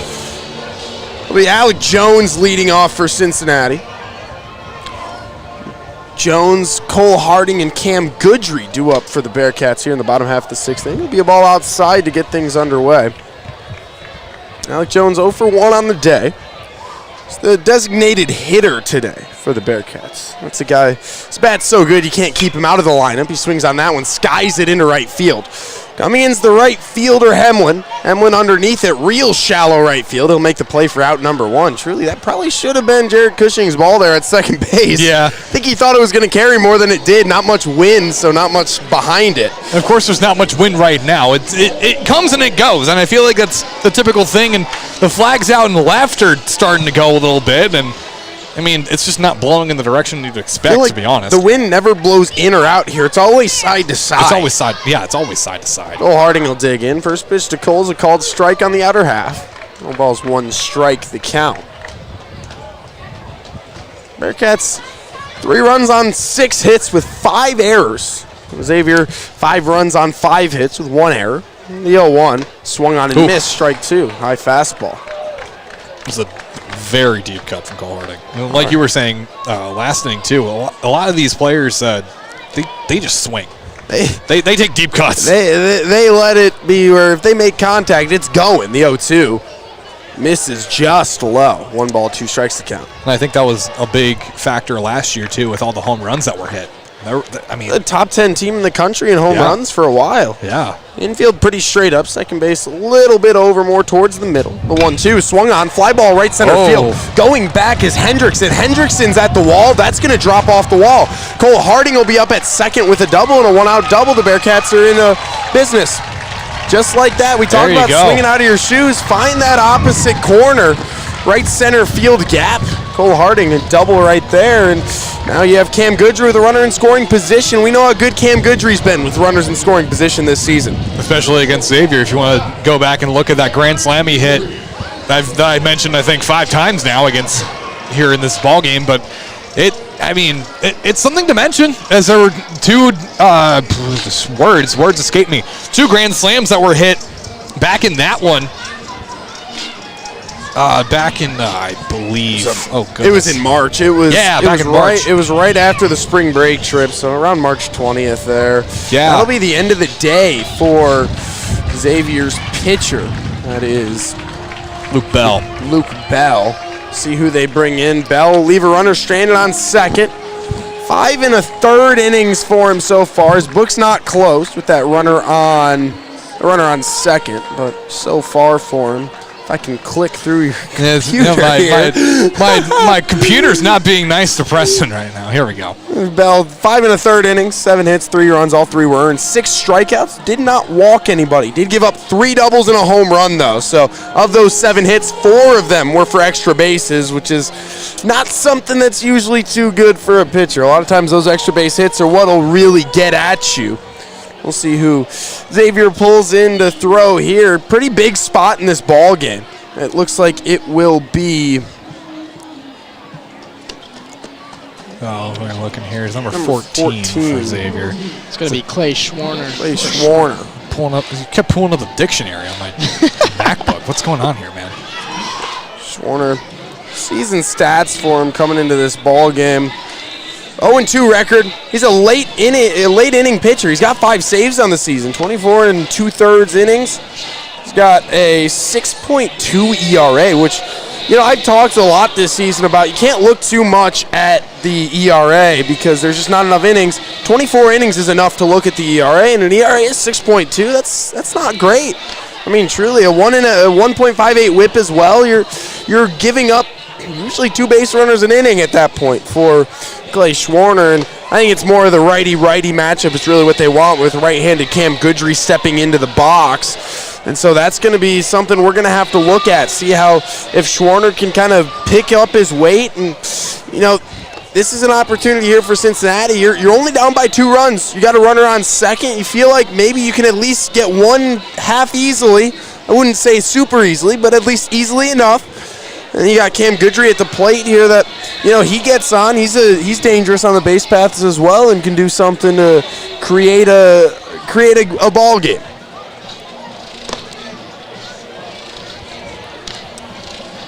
It's got Clay Schwarner stepping up too.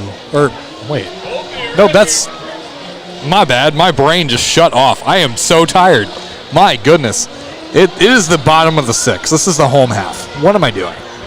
My goodness. You took over and threw off my rhythm. Look what you did. Wanted to take that half inning. Cam Goodry will dig in here. there you go. That's who we're actually going to have. Runner on second, one out. We're in the bottom half of the sixth inning. It's 5-3 Xavier.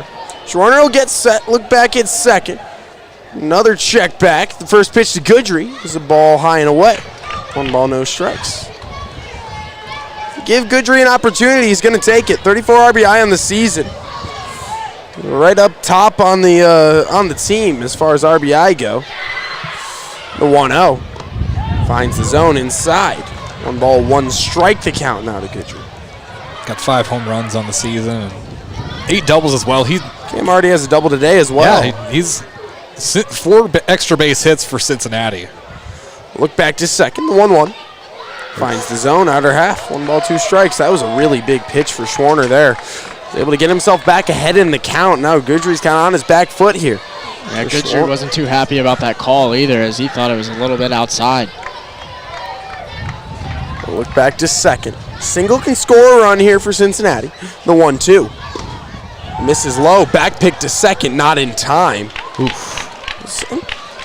That was a Dupre behind the plate. Usually you don't see a back pick to second base. You see him to first and third. Second, there's a lot of time that ball's in the air.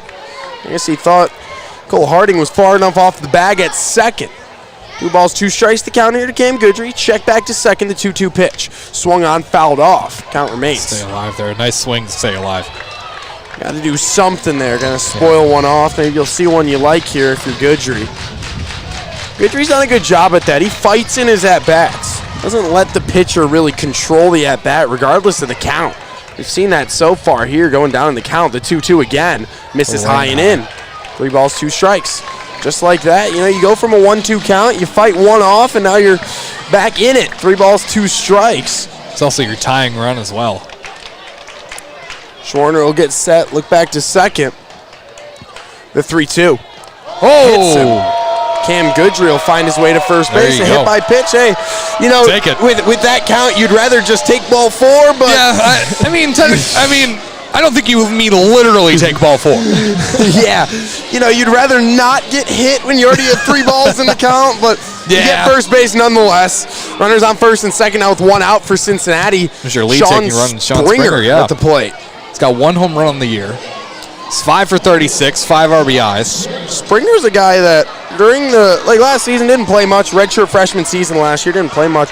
I watched him swing a few times preseason back in January and February, and I had to double check to make sure he shows bunt, ball high and away. I had to double check and make sure I was looking at the right dude because I was like, he is hitting the cover off the ball, and I did not remember him being able to do that, but he's been able to get, here and there he'll get time. He doesn't get a ton of weekend playing time, but he hits the ball well when he does. Bunt right up the middle, right back to the pitcher. He'll look to second.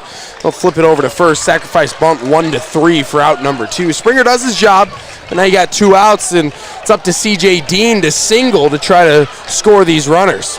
It's one of those bunts, too, and Schwarner took a second, almost hesitated. Seemed like he wanted to try for the double play, but, he just kind of said, it looked like Sean Springer, the middle infield was in double play depth there. Sean Springer was trying to hit it past the pitcher, just didn't quite get enough behind it, but still worked. It did its job. First pitch to Dean, a called strike on the inner half. No balls, 1 strike. Count runners on second and third, 2 outs. Bottom half of the 6th inning here in Cincinnati. Bearcats trail 5-3. Cole Harding on third, Cam Goodry on second. The 0-1 swung on chopper left side, charging is the third baseman. He's going to scoop it up, throw over to first. Is not in time. That's going to get past him. It's going to be time. And the run's going to score. There we go. And hey, you put the ball in play, good things will happen. Bearcats score a pair on an error. Make it 5-5 in the bottom half of the 6th inning. All C.J. Dean need to do is slow chopper. I think they'll score that a single with an error, so he should still get 1 RBI on the play.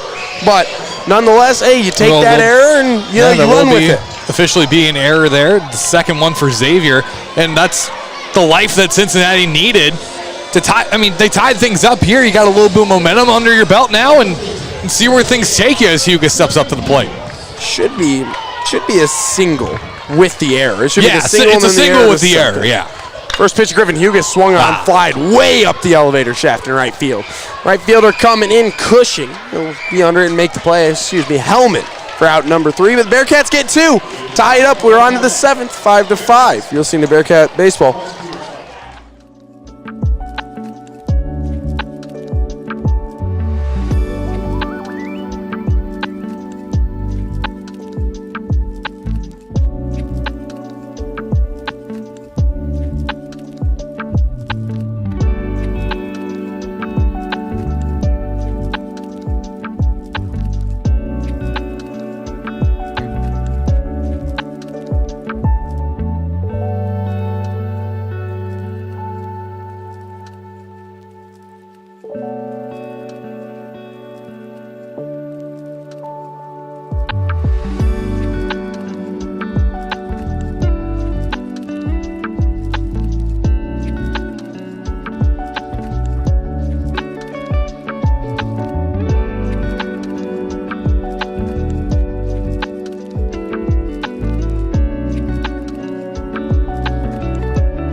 Welcome here at the top of the 7th inning where the Bearcats just tied it up to make it a 5-5 ball game.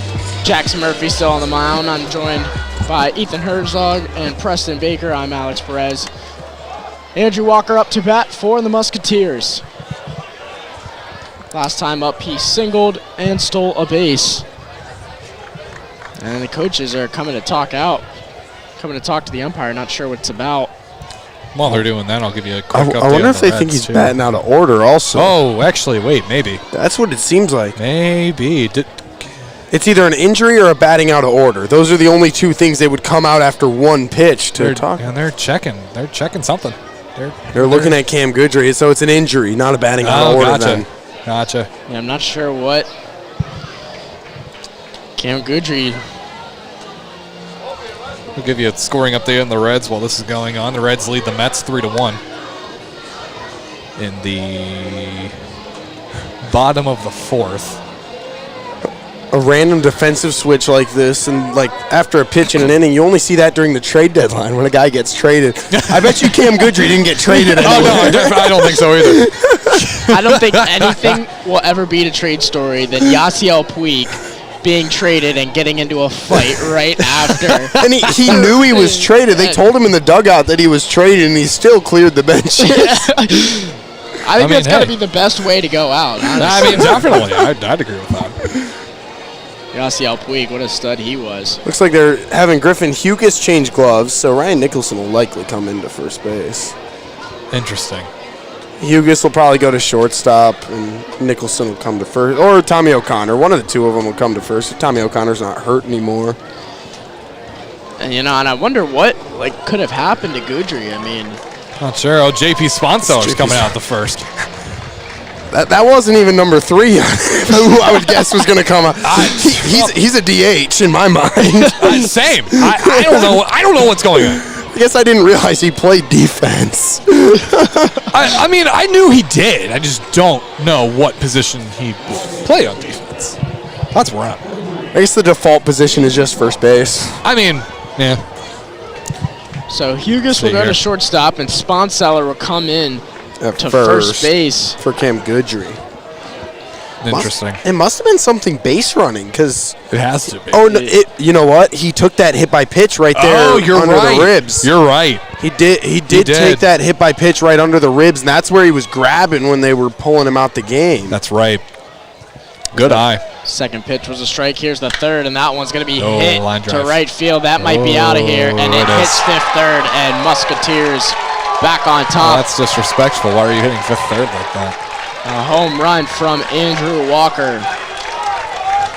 Just like that, Xavier takes a one-run lead once again. He hit that on the screws. I mean, there was that one was straight line out the ballpark. There was no loft on that one. No. It's like go ahead and. It's so funny the changes in the rules for NCAA as far as like dugout celebrations and home run celebrations go. If they don't stay back far enough before the dugout celebration, they get in trouble for it. They do, yeah. And so all the time, there's always one guy that pulls guys back to make sure they're not too far on the field before the guy runs in. Yep. As that first pitch is low and inside to Connor Misch. There's a pitcher for Florida that actually got ejected from a game because he was celebrating a strikeout. Yes. And the SEC is an automatic 3-game suspension for an ejection too. Yeah, and it was funny later in the game there was a batter that hit a home run and he did not celebrate the home run whatsoever. Jack Caglione. My favorite player in college baseball this year. Yeah, he just walked straight to the dugout, didn't acknowledge it, just nope, I'm done. Probably one of the funniest clips as Connor Misch gets hit on the pitch from Murphy and he will take his base. Not looking great for Jackson Murphy here. Gotta wonder if start looking to the bullpen. How long is that leash? And Guggens will walk out. Clearly not very long. No, clearly not. Right as I say it, now comes Guggens. I don't see any move yet, unless I missed it. They'll make a move. They'll make the move. But the only issue that I have with where we're seated is that we can't. I mean, no one can see the bullpen to begin from with. up top either. Yeah. The only plus from being up there is you have your monitor and you can be like, hey, camera, whatever, go because Show we the can either bullpen, we can yeah. it's either the main game camera all the way out in the outfield, or it's our high first base camera that can shoot either way to grab, because outfield cam can grab either one, and the first base cam can go shoot straight across to grab the Bearcat bullpen. Looks like it'll be Zach Siegel into the game. You could pretty much guess who's going to come into a game here. I mean, there's only like 4 relievers that ever actually throw. I mean, yeah, you have a good point. You got Zach Siegel, you got Chase Horst. Usually Bergman. Alex Shea finds his way in the game at some point. Yeah, probably. I'd agree with that one. You got Zach Siegel stepping into the game. He's right-handed pitcher, 7.36 ERA, 22 innings pitched, 20 hits, 18 runs, 18 of them are earned. It's 2-1 on the Relief pitching has been so hit and miss for this Bearcat team this season. Sounds like a trend with Cincinnati baseball. You'll get, every once in a while, it's like you'll get relief appearances where it's perfect. And I mean, it's great. Yeah. And then you'll get relief appearances where a guy can't make an out. But that sounds exactly like the Cincinnati Reds, I'm going to be completely honest. At least in 2023. See, I would have guessed. Nick McClanahan was coming out the bullpen. If I had to go out and make the change myself, I'd have just called for Nick McClanahan because it feels like it's about his time to come in the ball game. Yeah. But he's probably next. He might be. It's only the top of the 7th. Yeah. Seems like a thing with Cincinnati baseball, just the pitching. Inconsistent. Yes. Inconsistent pitching, inconsistent hitting. Yeah. Starting pitching's been pretty good for the Bearcats. Starting pitching has been pretty good for the Bearcats. I will agree. You've kind of had a carousel of different names starting. Really the only one that's been a constant has been Chase Hopewell. Outside of that, it's been kind of spinning around, figuring out who's got that week. But, I mean, it seems like whoever you throw out there has done a good job. Yeah. And then your relief pitching is here and there. So Siegel on the mound for the Bearcats. McCormick up to bat for the Musketeers. He's 1 for 2 today. Had a single. That first pitch is down and away for ball number 1. Got a nice sidearm pitch. Yeah, that's single 2 coming in that 4-run 3rd inning. That pitch is going to be just a bit high, 2-0. Fans not liking the call. Fans did not like that one. There's a couple fans sitting just next to us that are chirping about. Can hear it through our headset as that pitch is down and away for ball number 3. 3 straight balls to McCormick. Now, how long of a leash do you give him here? Like, you let him throw through 2 or 3 hitters, or if he doesn't throw a strike, are you going straight out to the bullpen again? It'll be interesting to see. I guess we'll see. That's 4-pitch walk for Zach Siegel. Because I don't think I always talk about, these midweek non-conference games. In the grand scheme of things, they do not matter. I mean, record-wise, it's not a big deal. It doesn't count toward your conference. But a game against Xavier definitely does matter. Oh, and yeah. You are not going to waste an opportunity in a ball game like this. That was way outside. Showing bunt 2 was Hendrickson. I believe Hendrickson has showed bunt on every single at-bat. Probably. I think I believe it. In the past 2 innings, he has showed bunt as he's had a runner on every single time. Shows bunt again, able to clip it to Siegel. Siegel will throw to first base, coming down with Springer to cover Spotseller. And they get the out at first, but both of the runners advance to second and third. Siegel definitely could have scooped and gone to second because that runner from first to second just was not. I mean, he was trotting between the two bases. He did not have much urgency in his run. Yeah, it looked like if he would have really put something behind it there to second base, they'd have gotten that out. Definitely. I almost wouldn't hate putting Jared Cushing on first base either, just loading the bases and getting the force. There's first strike that Siegel's thrown in. What? 5 pitches? 6 pitches? The bunt hit's technically a strike. Well, so. Here's the pitch, swing and a miss to Cushing, and he is quickly 0-2. He is 0 for 3 today. Struck out looking twice, and then popped out to the third baseman in the 5th inning. Between your 2 runners on, you got 2 stolen bases, McCormick and Mish. Mish at third, and here's McCormick the pitch, at and swing and a miss, and Jared Cushing has struck out for the 3rd time today. He reached for that one, too. A slider on the outer half, twice in a row. I mean, I guess go back to the well if it works once. Didn't expect it to work twice in a row, but now all of a sudden, you're your sack flies out of order, ground ball ends the inning, and you're right back into it. Here's Alex Hellman up. He reached on an error in the 6th inning, and that one is going to be a single, and it's going to drive home 1 run, maybe 2. And a good throw there from the left fielder, Cole Harding, to make sure only 1 run was scored, but damage has been done. Yeah, they were waving that runner around at third, and I saw with how quick that ball got to Cole Harding, there was no way that runner was going to score. Oh, definitely Even with a bad throw, he was still going to be out. Just like that, back up to 2-run deficit here, 7-5. So the Musketeers answer back quickly in the top of the 7th. Runners remain on the corners. Here's the pitch from Siegel, a check swing, but he went around. Was Stevenson, and he's down in the count 0-1. Stevenson 2 for 3 today. Had a single in the 3rd and a double in the 4th. Flew out his last time up. Here's the pitch.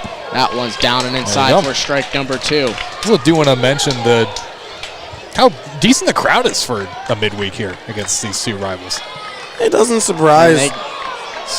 There's stolen base. Here's the pitch, and that one's hit high. It looks like it's gonna be just out of play. Such an interesting steal that I just witnessed. I wouldn't be surprised if they scored as a defensive indifference, especially with hometown scoring. Yeah, I mean, it was it was bizarre, and they got the umpires are now going to congregate and I guess decide what base he goes on.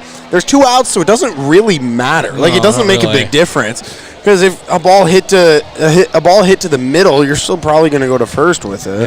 Yeah, Hellman practically walked to second he just base. slightly jogged. Siegel just didn't step off. He wasn't worried about it. I mean, I think the runner should get second base. Same. You know, if I'm the scorer, I'm not scoring it as a stolen base. Yeah, I'm just. And he will get. It should be. I mean, it was a live ball. Yeah, it's not like it was a foul hit or anything. It was a live ball. Siegel just didn't step off. Yeah, he just didn't care. So he was set when the runner went also. I think Guggens is going to plead his case that Siegel started his windup before he took second base. And, I mean, if Siegel wasn't set, technically it's not a live ball, but it looked like Siegel was set before he started running. So unless they want to try and review this, but looks like everyone will stand. There's nothing you can actually review with that either, I don't think. I mean, I guess if he was set, but that also involves pitch clock I don't and think this, that's that, and the even- other yeah. thing. And I don't think they're going to care. But also, if you just get an out here, it doesn't matter. Exactly. And Stevenson will foul it once again. See, this time there's no confusion on who stays on what base. One of the things that I think the ESPN Plus broadcast needs to figure out a way to incorporate is the pitch clock. Put it somewhere in the bug. I think it's good when you don't, because it shows how little it actually affects the game. I mean, fair enough. That pitch is high and away for ball number 1 to Stevenson. That's a fair point. I mean, most games, like, you don't ever get a pitch clock violation. No. And if it's not on the screen, you're not even thinking about it. No, not really. Here's the pitch. That one's hit high in the air to right field, tracking it down. That is going to be Dean with the catch and out number 3. So the Musketeers answer quickly with 2 more runs. They lead 7-5. We go to the bottom of the 7th. You're listening to UC Baseball on Bearcat Sports Radio.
are in the bottom of the 7th.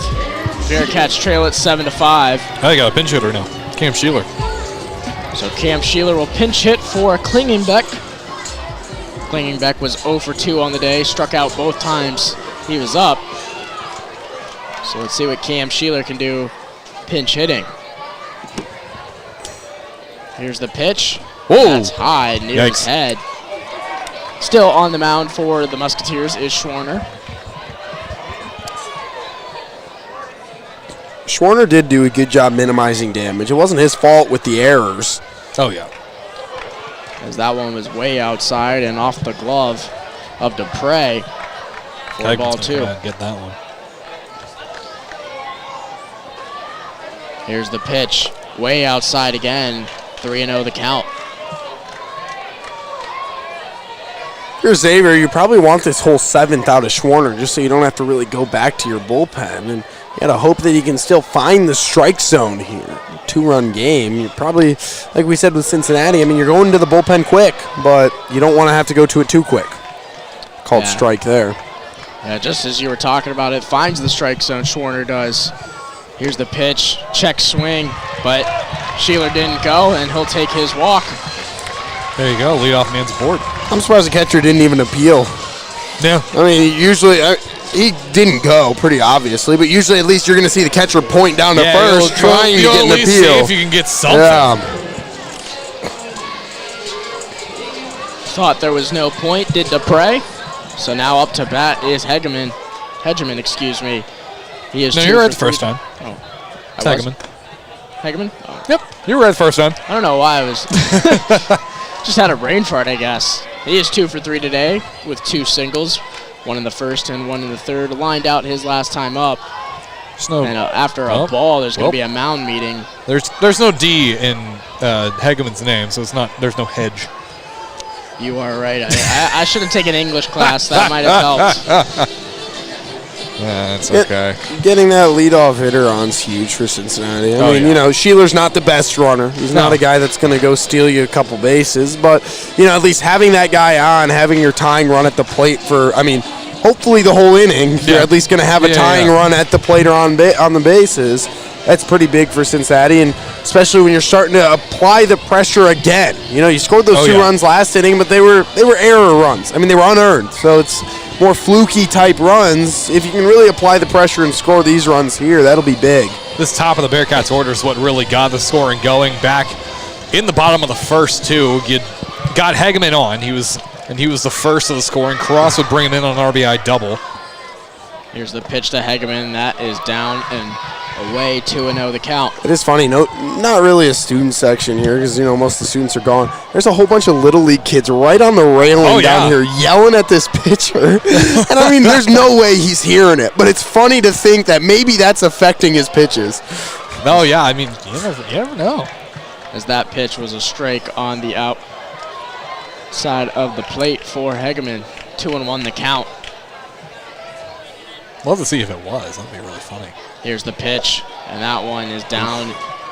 3-1 count now to Hegeman. I mean, if you're Cincinnati, you're not in any rush to swing the bat at this point. Not you really. Really are not. I mean, there's been, what is that now, 9 pitches, and he's only thrown 2 strikes. And that one is going to be outside, and he walks 2 straight batters. 5-pitch walk, and you got to wonder, we keep asking the question, how long's the leash? Walks are just as good as base hits at this point in the game. You just need base runners. Walks will hunt. Now you're getting into that meat of the lineup here. Carrington, Cole Harding, next 2 due up. You also still have Ryan Nicholson on the bench. You do. You do have a Ryan Nicholson who has a hot bat. He did a lot during the ECU series. Ryan Nicholson and Tommy O'Connor are on your bench right now. Yeah. Those are 2 guys that could change this game entirely. Cross shows bunt, pulls back, but it was in the zone either way. Strike number 1. And Cross also has an RBI already today with that double, bringing in Hegeman. Opened up the scoring back in the first. Corners are in here. Middle infield's in double play depth. You almost want Carrington to get 2 strikes so he has to swing away. He does. He's going to swing anyway. It's going to be a single. There you go. Stopping at third base is Cam Sheeler, and the Ducks are on the pond.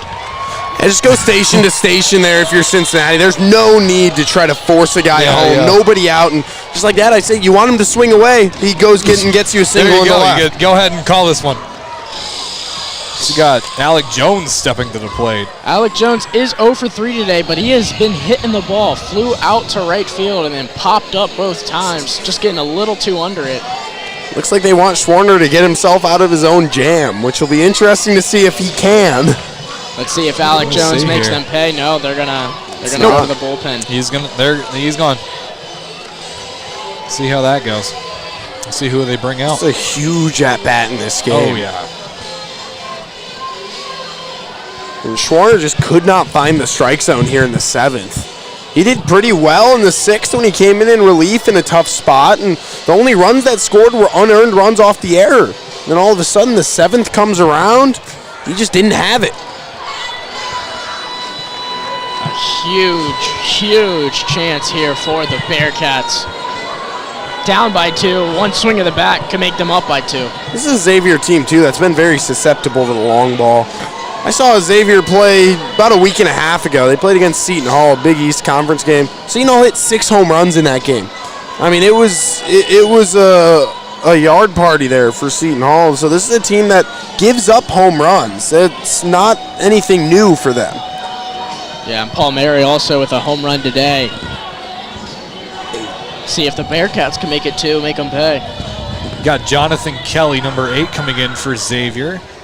Season stats, he's 3-1 on the year with 1 save. He's 46 in the 3rd innings pitched, 46 hits allowed, 4 home runs allowed as well, 12 doubles allowed on the season. Good amount of innings thrown for him, to 46 and a 3rd. Alec Jones, too, with 6 home runs on the season, 26 RBIs. Last appearance was Saturday at Creighton. Threw 2 innings. Didn't give up a base runner. Struck out 4 in those 2 innings, and he's a guy that seems like he mainly throws on the weekends. Plays in the infield on the weekdays.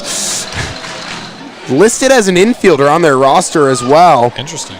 Actually, has not gotten as many at bat. Hasn't gotten an at bat this year. He started his first 2 years. I mean, if we look at the average, that's why he changed to a pitcher. He batted 138 in 2020, 188 in 2021 with 29 and 48 at-bats respectively. But, he's listed as an infielder on their roster.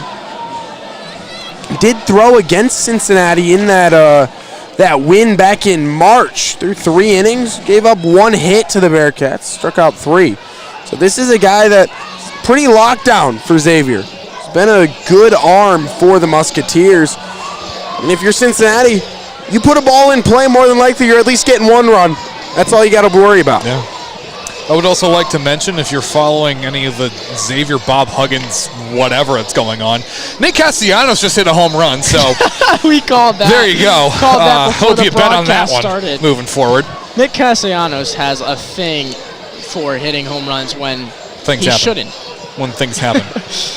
Anyway, back to this. Bases loaded. That's a joke, but it's like true. It's true. No, it's true. It's so true. It really Tom Brennan is. back in 2020, deep drive to left. Castellanos makes it a 4-0 ball game. Everyone knows that story. And things happen, and Castellanos hit a home run. I don't know what it is. It's a magnet. I saw something about that last night. It was like, oh, Nick Castellanos is Homer and Namara. No, yeah, because I saw the initial post when that went down, when Huggins said what he said on 700 WLW. I won't disclose what was said. I'd get destroyed. Could probably find it pretty quickly. You could probably find it pretty quickly, but every other tweet was like, oh, I wonder if Nick Castellanos is going to hit a home run tonight. And everyone was like, nope, Phillies are off. Can't do that. So let's see if Alec Jones can pull a Nick Castellanos himself. See how this goes. Here's the pitch.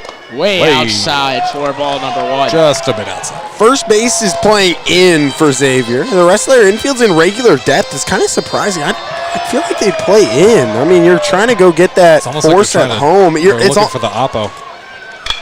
Whoa. Hits that one high. This will stay in play. Will they get to it in time? They will. Tagging up and then stopping themselves with Sheeler.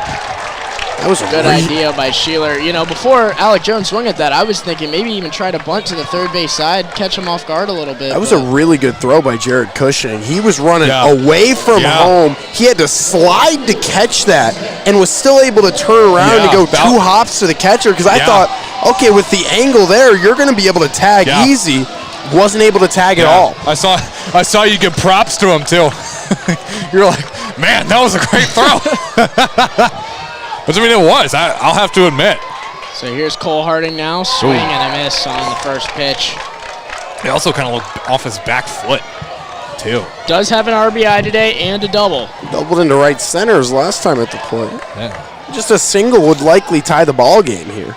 Let's see what he can do here as that one's on the outside for strike number 2. There you go. Quickly down in the count is Harding 0-2. That's the issue you run into, swinging at the first pitch. All of a sudden, you watch pitch number 2, and you're halfway to the dugout. Let's see if he can fight to stay alive. Here's the pitch. He does. Fouls it off.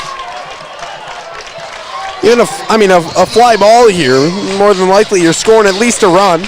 Yeah. With the bases loaded, nobody out, you have to score at least 1 here. You do. I mean, you feel like you should be able to tie it up, but if you don't score 1 run, you completely wasted an opportunity. There's the pitch. Swing, foul tip, but just out of the glove, so he barely stays alive. Wow. He got lucky. Sometimes it's better to be lucky than good. There is an opportunity. There's your perfect example of better lucky than good. Make him pay for it. Could hear a collective gasp, too, from the crowd. I almost gasped. I think all 3 of us did. Here's the pitch. Way outside. 1-2. Good patience there from Harding. I mean, you feel the tension in here. It's, it feels like something could happen, but you're sitting on your back foot. You're worried. Here's the pitch to Harding. Hits it. Foul. A chopper. And he bobbles it, and a run is going to score. There you go. Bobbling. That was Stevenson at third base, and errors have been the story of the game. Xavier's third, the 8th of the game between these 2 ball clubs. It's a nice 6-pitch at bat there. Just take advantage of those errors. There you go. That's all that matters. Exactly. They're going to give it to you. Take advantage. Yep. We'll see how they score that. I think it should be an E5. I definitely. Yep. It will be. Jinx. No. It wasn't? I swear to God. No, I'm just saying no to you. I'm just saying no. JP Sponseller up to bat. He's going to, after he's brought into the lineup to play first base. But again, I mean, I said it last inning. You put that ball in play, good things are going to happen. Yeah. Just make them make a play. All you have to do. It seems like in this game, more times than not, they haven't made the play, both sides. So, if you put that ball in play, things can go right. And all of a sudden now, your sacrifice fly is still in order, and you can tie the game with it. Yeah. There you go. Let's see what Sponseller can do now. Base is still loaded. Run brought in off the air from Stevenson. Here's the pitch. Outside for ball number 1. The crowd's going to love that one. I do feel like you can almost take a deep breath after that play right there. I mean, you don't have any extra room to work with, but you're at least feeling a little bit better about yourself. Here's the pitch. Swing and a miss. Sponseller throwing his shoulder out on that swing. It was a breaking pitch that he thought was the same fastball on the outside corner that he just saw. A good pitch there from Kelly. Here's the pitch. Hits it just foul of the Xavier dugout. And he is 1-2 on the count. Luke Stevenson at third base is playing in now. They flipped who was playing in. Everyone else is playing normal depth. It was first baseman during the last at-bat. Like the opposite way of what hand they're batting with. And that one's high for ball number 2. Count runs even. Still 1 out here in the inning for the Bearcats. Sponseller looking to stay alive. He does. It's going to be a ground to the second base. They try for a double play. Will they get it? No! Off the glove, and 2 runs will score off the double play.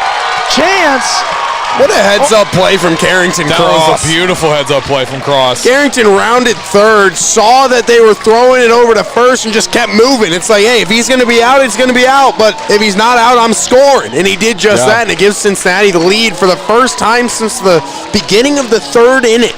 So that's 9 total errors between both teams. See, I don't think that one will be scored as an error, though. You don't think so? I don't think it will. I guess we'll see. Wait, all eyes to the scoreboard here at the table. Meanwhile, See what'll Springer happen. is up to bat. Had a sack bunt last inning. You know what? Since Carrington scored, I bet they will score it as an error now that I'm thinking about it. If Carrington wouldn't have scored, it would have just been a straight fielder's choice. But since Carrington scored, I think because he scored, it's going to be an error. We'll see. That was a strike on the outside corner of the plate. Baseball scoring is so dumb. Count It's is so 1-1. interesting. It's all judgmental. It's goofy. It's very goofy. Here's the pitch.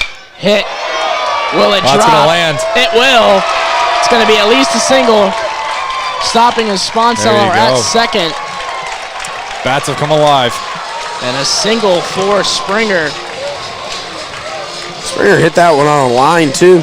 You know, I gave him props earlier for being able to hit the cover off the ball, and then he didn't do it, but he did it right there, so we'll give him that. There you go. I think it is funny, though. Baseball's the only sport where me and you can watch the same play and say 2 completely different things happened on it. Yeah. Well, one person has played baseball and knows baseball. The other one hasn't. So that's probably what's going on here. C.J. Dean will hit it to the second baseman, and the Musketeers will retire the side. But not before the Bearcats get 3. They now lead it 8-7. We go to the top of the 8th. You're listening to UC Baseball on Bearcat Sports Radio.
Here we are in the top of the 8th inning, where the Bearcats lead it 8-7. Jack Hausinger back up for the Musketeers. Way outside.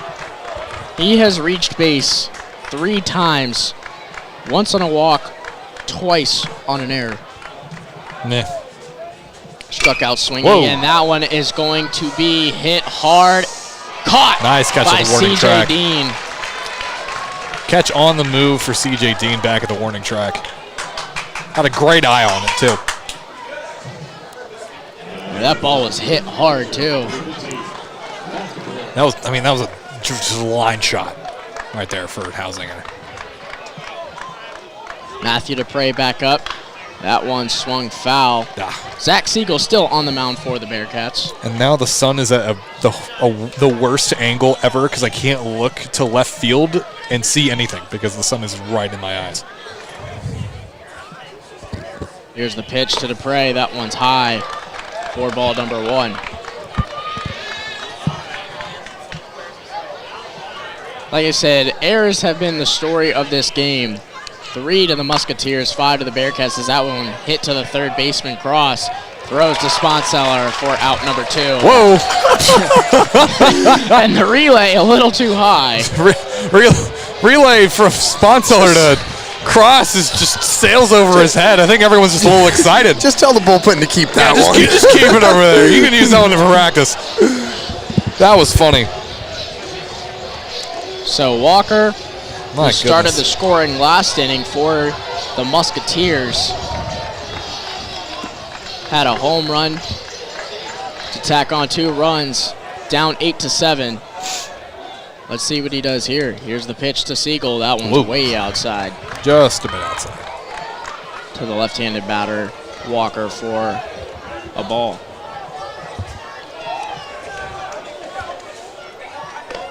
That pitch is a That's his strike. own.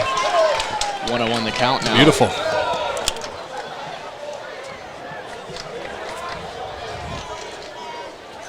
Here's the pitch. That one's outside once again for ball number 2. If anyone cares, the Reds lead 7-1 over the Mets now. Jonathan Indy a sac fly.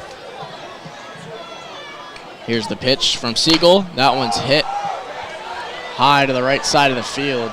Over by the camera well.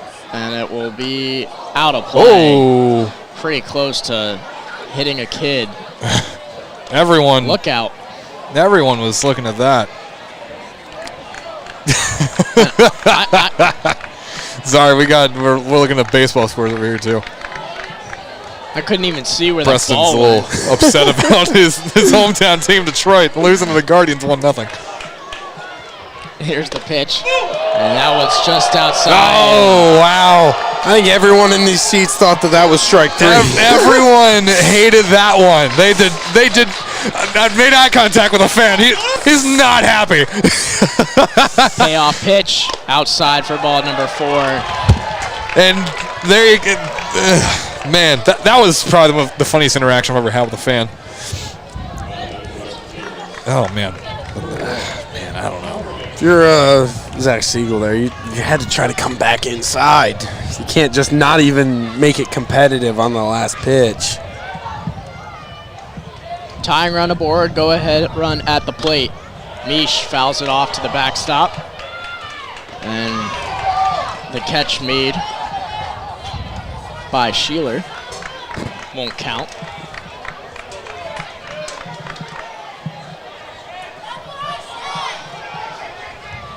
Runner going.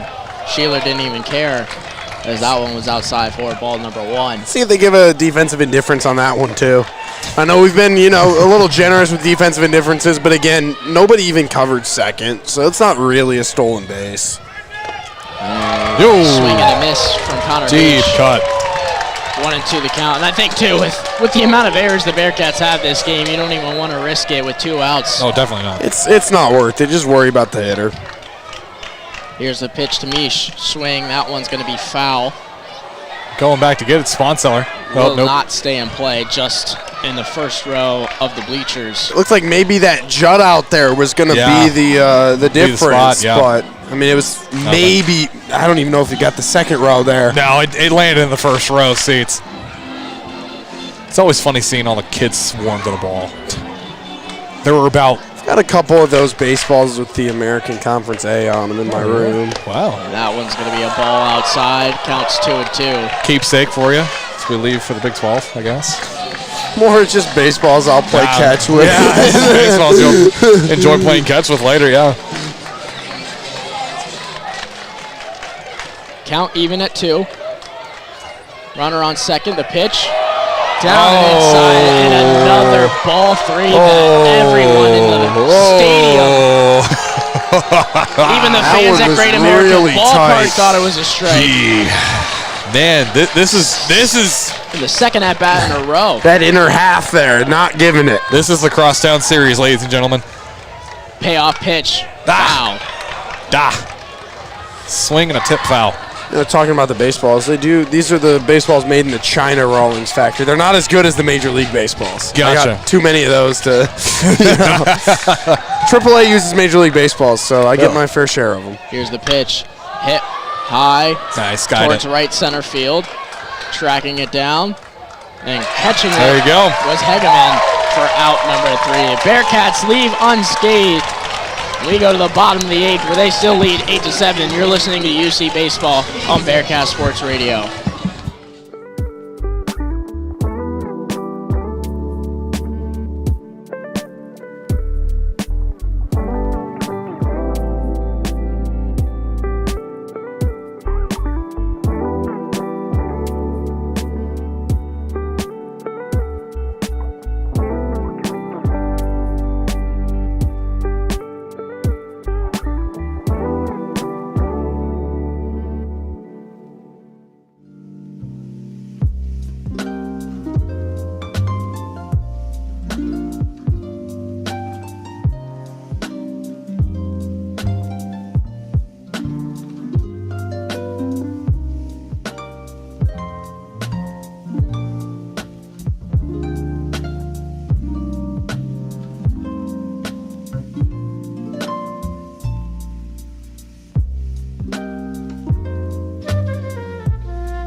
Here we are at the bottom of the 8th inning, where Griffin Hughes will be up to bat first. The sun is officially set behind arts and sciences.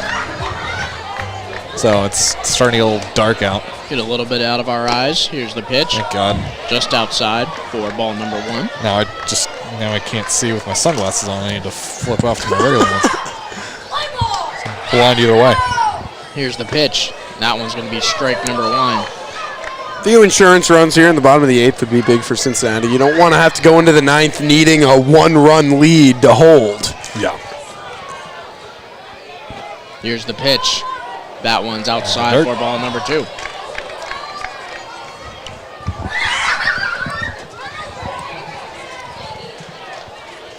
Two-1 the count to Hughes. Here's the pitch. Swing and a miss for strike number 2. Deep swing. Hughes is 0 for 3 today. Lined out to the first baseman for a double play in the 2nd. Grounded out to the second baseman in the 4th, and then flew out to right field in the 6th. And that one's going to be hit hard, but right to the left fielder. Oh, excuse me. My goodness. Walker. Did have to make a little hop there in left field. He kind of misjudged it, but it was a nice catch. Nonetheless, Griffin Hughes will be retired. Excuse me. Sorry. Cam Sheeler did go in defensively for Corey Kalinenbeck. We didn't talk about that, but he did do that. He did. I forgot to mention that heading in the top. So now just Sheeler is in the lineup at catcher as well. First pitch is a strike to him. He walked in the 7th inning, which started that 3-run affair. This brought in 2 more errors for Xavier as well.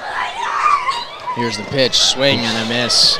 They actually ended up not scoring that in error. When I said that when Carrington scored, that might have been the error. They actually didn't even give him an error for that. So there's only 8 errors in total for this game.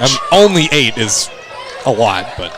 Here's the pitch. As that one's outside. I feel like normally you only see like 2. I mean, it gives 2 RBI to the hitter rather than just that one. Stat. Yeah. You know. There you go. Here's the pitch. Swing and a miss to Cam Sheeler on a breaking ball. Strike number 3. They're running Griffin Hughes down to the bullpen now. See who they have close out the ball game. 1-run game. I mean, you're Griffin. I mean, you need a legitimate closer to close out the ball game at this point. Yeah. You can't just have a midweek closer close out the ball game. You'll need a real closer out there. So stepping up now is Hegeman, and he's going to hit that straight to the second baseman, and that is going to be out number 3. So quickly 1-2-3 inning for the Bearcats. And we go to the top of the 9th. They have a 1-run lead. Can they close it out? You're listening to UC Baseball on Bearcat Sports Radio.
Welcome back to the top of the 9th inning here in Cincinnati, where the Bearcats lead at 8-7 over the Xavier Musketeers. And we have a pitching change here, and Preston's all proud. He called this one way back a couple innings ago, and the next pitcher would be Nick McClanahan.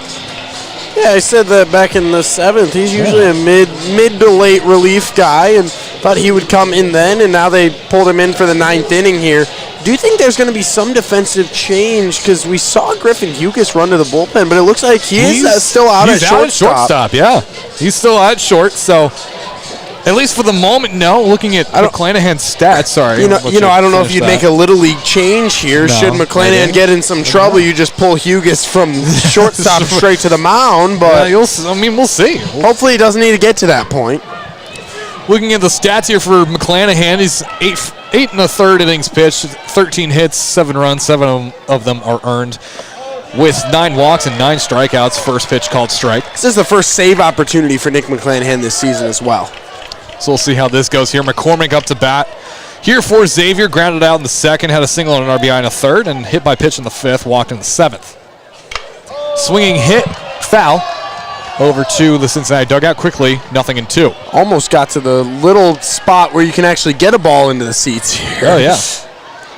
Yeah, McClanahan's best appearance was through an inning and a 3rd against Miami. Only gave up 1 run back in, it was at home. That was that 2nd game. The Joe Nuxle Classic. That one's outside, ball 1. One's the count of 1-2. Division III transfers, McClanahan, grad transfer. Hasn't gotten a ton of innings, but it's gotten enough to make it worth his while here. Another save opportunity here. Pitch coming. High, ball 2. High leverage situation here as well. Yeah. In 1-run game against your rival. Chance to sweep your rival. I mean, it was only 2 games this season, unlike 4 last year, but they took all 4 from you last year. You have a chance to sweep them here, and they've played better this year than last year, too. They have, yeah. Pitch coming. Swing and a miss. Strike 3 called. McCormick gets sent back to the dugout. 1 runner down. 1 batter down. 2 more to go. Really good pitch there, outside corner. Got him swinging. There was no way he could have done anything with that. Even if he does make contact, that's off the cap of the bat over to third base, and it's an easy out regardless. So there you go, and now you got Carter Hendrickson stepping up to the plate. He's 0 for 1 on the day. Walked into 2nd, flew out in the 3rd. Sack RBI in the 5th. Sacrifice fly in the 7th to advance the runners. Nothing came of it. Only one official at bat on the day for him, too. Yeah. This is 4th or 5th plate appearance now. Yeah, he's 0 for 1 on the day. Is that one swing and tip foul? Way high over back behind Corey Street. Bouncing around. Counts even at 1. McClanahan's done good getting ahead in counts here, these last 2 hitters. The 1-1. Swing and tipped foul. I say questioningly. It looks like it may have hit the batter, but nothing of it. Real defensive swing. Yeah. Hendrickson came a 1/3 of the way around, and it was just enough for the ball to get the bat. And McClanahan's going to kind of luck out on that one again. Yeah. Another one of those better lucky than good, I than guess. good, yeah. Yeah, there you go. Long baseball season, a lot of times the luck is better than being good. Yeah, definitely. 1-2 is the count with 1 out, no one on. The pitch. Hits him. Gonna send him walking on over. That's something you can't have. Nope. 1-run ball game, you're ahead in the count 1-2. You cannot hit the batter. So this is your lead-taking run at the plate in Cushing. The tying run is on the base paths now. Cushing 11 home runs on the season, a triple and 8 doubles. Has struck out 3 times today. Twice looking the 2nd and 3rd, flew out in the 5th, struck out in the 7th. First pitch called strike. You're going to want to work low in the zone here if you're McClanahan. Try to get him to get on top of something. If you can get a ground ball, you can end the game right here. And that first pitch was lower in the zone, so we'll see how he works with this. McClanahan on the mound. And you wonder if Cushing, too, is a little bit antsy to kind of swing the bat since he's struck out 3 times. Pick off the first, not in time. Especially a guy in Cushing who bats right around 300. I mean, he's a guy that expects to get on base when he comes to the plate and hasn't done it now in 4 tries. Pitch coming. Low, ball 1. It's okay. That's a good pitch. I like that spot there just under the strike zone. You know, because if you get his swing and he does make contact, he's gonna chop it straight into the dirt. Runner on first. McClanahan looks to home. Pickoff attempt, not in time. McClanahan, the right-handed pitcher. Not a quick pickoff move. More of an acknowledgement pick than a real challenging pick. More of a, hey, I see ya. Don't go anywhere. The 1-1. Swing, tip, foul. Makes it 1-2. If I'm Nick McClanahan, I'm throwing a chase pitch here. I'm not giving him anything in the zone. He gives something way outside. If it's ball 2, oh well. You got another pitch to play with. What did you play when you were baseball? When you played played baseball? a left field and first base. Gotcha. Caught until I dislocated my hip in 8th grade. Pickoff attempt, not in time. I don't know if I ever asked. I've known you for almost 3 years now. Figured I should know that. I was a catcher up until I was about 14 or 15. Dislocated Gotcha. my hip and never caught again. That one high, ball 2. He thought about swinging, It's a too. chase pitch there. Yeah, It's it's up at what the you eye want. level. That's exactly what you were looking for there. And now here, you're going to go back towards the strike zone. I mean, you're not going to mess around with this pitch here on 2-2 because you don't want to get to 3-2. And they're going to call offensive time. And I've whined enough about offensive timeouts this season in college baseball. That's the one thing that keeps these games going that does not need to happen. Yeah. Are these offensive timeouts. No other level of this sport do you get these other than at the college, even at the high school level. You never see a base offensive coach timeout. or someone call time to go talk to their hitter No. in the middle of an at-bat. And here now they're talking to their guy, Jared Cushing, 2 balls, 2 strikes on it. And this is, if you want to work on not prolonging games that don't need to be prolonged, killing that is one way to do it. And here you go. You know, they're trying to make games faster, and we're not doing that right now. It's offensive time. Cincinnati doesn't do that very often, which is a good thing No, because I think I've seen them do it like I twice. whine about it enough to where they can't do it. They can't do it. Pitch coming, swing, tip, foul. It's going to land on the roof of the press box. I'd have caught it if there was no roof. Yeah, I believe it. Believe that one. I was hoping it would come to me, but then the roof got in the way. Counts even at 2. Jared Cushing. Runner on first. It's McCormick. Pitch coming. Swing, hit, over, fair, down the first base side. It's going to be a double over at the corner. Throw over to second, not in time. Throw to home, play at the plate. He's got him out. Throw from Hughes to home. Xavier's manager just killed that game for him there on third Yep. base. That base coach just lost the game for him. Gave the windmill The base coach to lost let him the game for them. Throw from the shortstop to the plate. The play at the plate is good. Cincinnati 1 out away from a season sweep against Xavier. That base heads-up runner- play, too, by Griffin Hughes to throw it to home. Because he checked up rounding third. He had a good round at third. If he just went straight through, he's scoring. Yep. But he checked up, Yep. and then the base coach waved him, and because of that little stoppage, there was no shot, and he was out by 2 steps that at home. hesitation killed him. And, you know, That pitch outside, ball 1. I don't play baseball as much, but C.J. Dean throwing that to second, I thought for sure he was going to throw it to home, and I was really questioning why he threw it to second. I thought it was a good throw to second because it was. kind of looked towards the lead runner. He thought that runner on third was staying. I mean, Pitch outside, ball honestly. 2. You know, on the StatCast here, they gave Xavier the run because I assumed he was going to make it. Did not. So score stands Cincinnati 8, Xavier 7. 1 runner on, Cushing at second base. That pitch inside. A walk Ball here. 3. A walk here does not matter.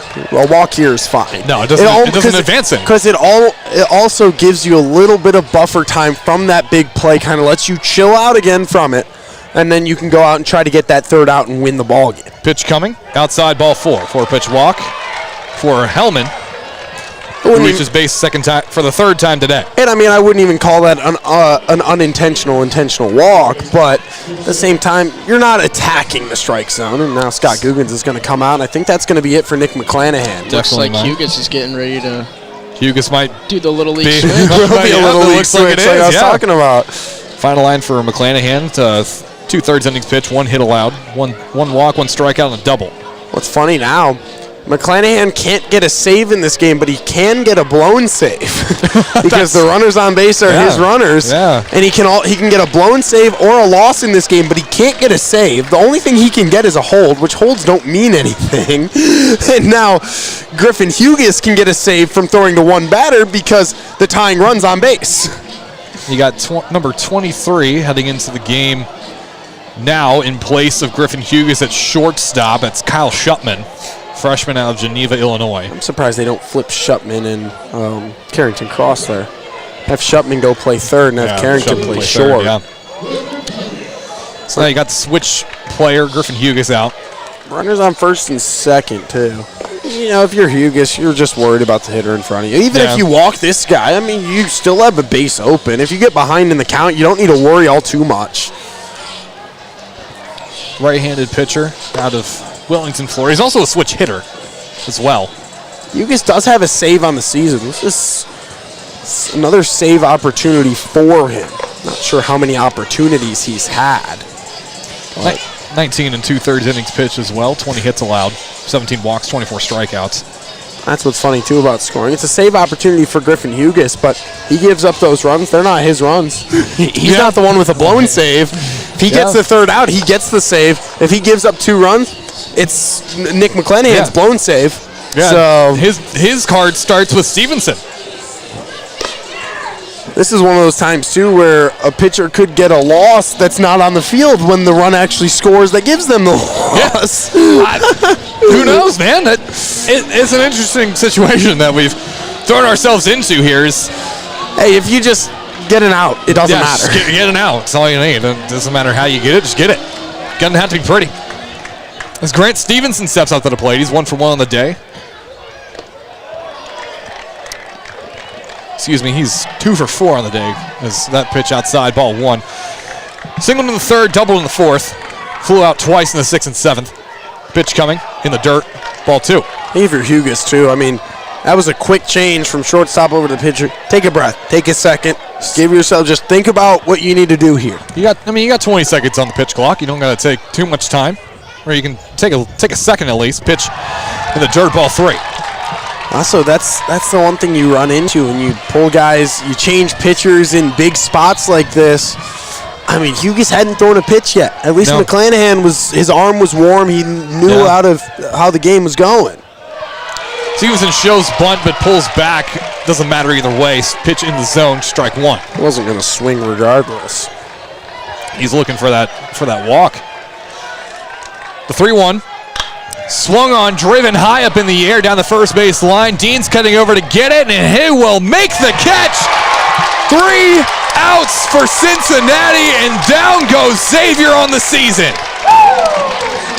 That was a really good series of pitches from Griffin Hughes. He got right back in the AB. He was able to get a fly out, and about as easy of a save as you're going to get there, and as high pressure of a situation as you're going to get here for Cincinnati, and a pair of wins against Xavier, especially for these guys that were on the team last year and had to sit through 4 losses against this team. Being able to get the 2 games you play against them, winning both of them, that's perfect. Also, not to mention, too, Griffin Hughes making that huge play at second base, throwing it to home to get that tying run out, and then coming in a relief pitch. So defensively pitching and defensively fielding, doing very well for Griffin Hughes. So Cincinnati claims their 101st win over the Xavier Musketeers, which is the most wins Cincinnati has over any program that they played ever. And this is a big morale win for the program as well. I mean, you dropped all 3 at home against East Carolina last weekend, and especially that Sunday game you felt like you should have had going into extra innings. Oh, yeah. This is a big morale win for this team, and being able to, if you can then parlay it into a winning weekend, that's huge for this ball club. I cannot agree more. Huge win coming here for Cincinnati. And one final time, your final score. Cincinnati wins it 8-7. Over the Xavier Musketeers off Cincinnati with 10 hits, 5 errors on the day. Xavier with 8 hits and 3 errors on the day. The next time the Bearcats face off against anybody is this weekend, May 12th through the 14th. They'll play UCF starting on Friday, a 3-game series. And then we'll play Georgetown in the final midweek of the season. And then they head to Houston, and that's that for the season, for the regular season, that is, before the American Athletic Conference tournament as that starts on May 23rd and will wrap up on May 28th as a Sunday down in Clearwater, Florida. And if they're lucky, they'll punch a ticket to the NCAA playoffs later in May. I say Early June. questionably. Early June. And only 4 games left at home. You know, you want to be able. Me and Caleb talk about it on the show all year. You know, you win your home games, you do well enough on the road games, and you're going to be a good baseball team. Yeah. And, you know, if you can find a way to win your last 3 home games, your last 3 conference home games here, I mean, this is an American Conference that's still all up in the air. I mean, you can still easily get a top 4 spot in this conference just because of how wild the conference standings are. I mean, nobody's more. I mean, even you go first to last, they're only 6 games apart, which you still have 6 games. Nobody's technically eliminated from first place in this conference right now with only 2 weekends left to play. So, you know, if you win these 3 games and you get another sweep at home, that'd be a huge thing for this team, and you'd really be able to at least make it feel like you're working your way towards winning baseball. And, you know, once you get to Clearwater, it's just about winning today. It is, and that's all that matters. And you don't want to have to play Tuesday and Wednesday in Clearwater because that means you lost Tuesday. So, Now, your winning pitcher for today, Zach Seal. He moves a 3-1 on the year. Griffin Hugas awarded the save, the second of the year, and the loss. Given the Schwarner, he's now 0-3 on the year. One final time from Cincinnati. Bearcats win it 8-7 in epic fashion against the Xavier Musketeers. For Preston Baker and Alex Perez, I'm Ethan Herzog. Thank you so much for tuning in to tonight's matchup between these 2 teams, and we will see you all next time. Have a good rest of your night.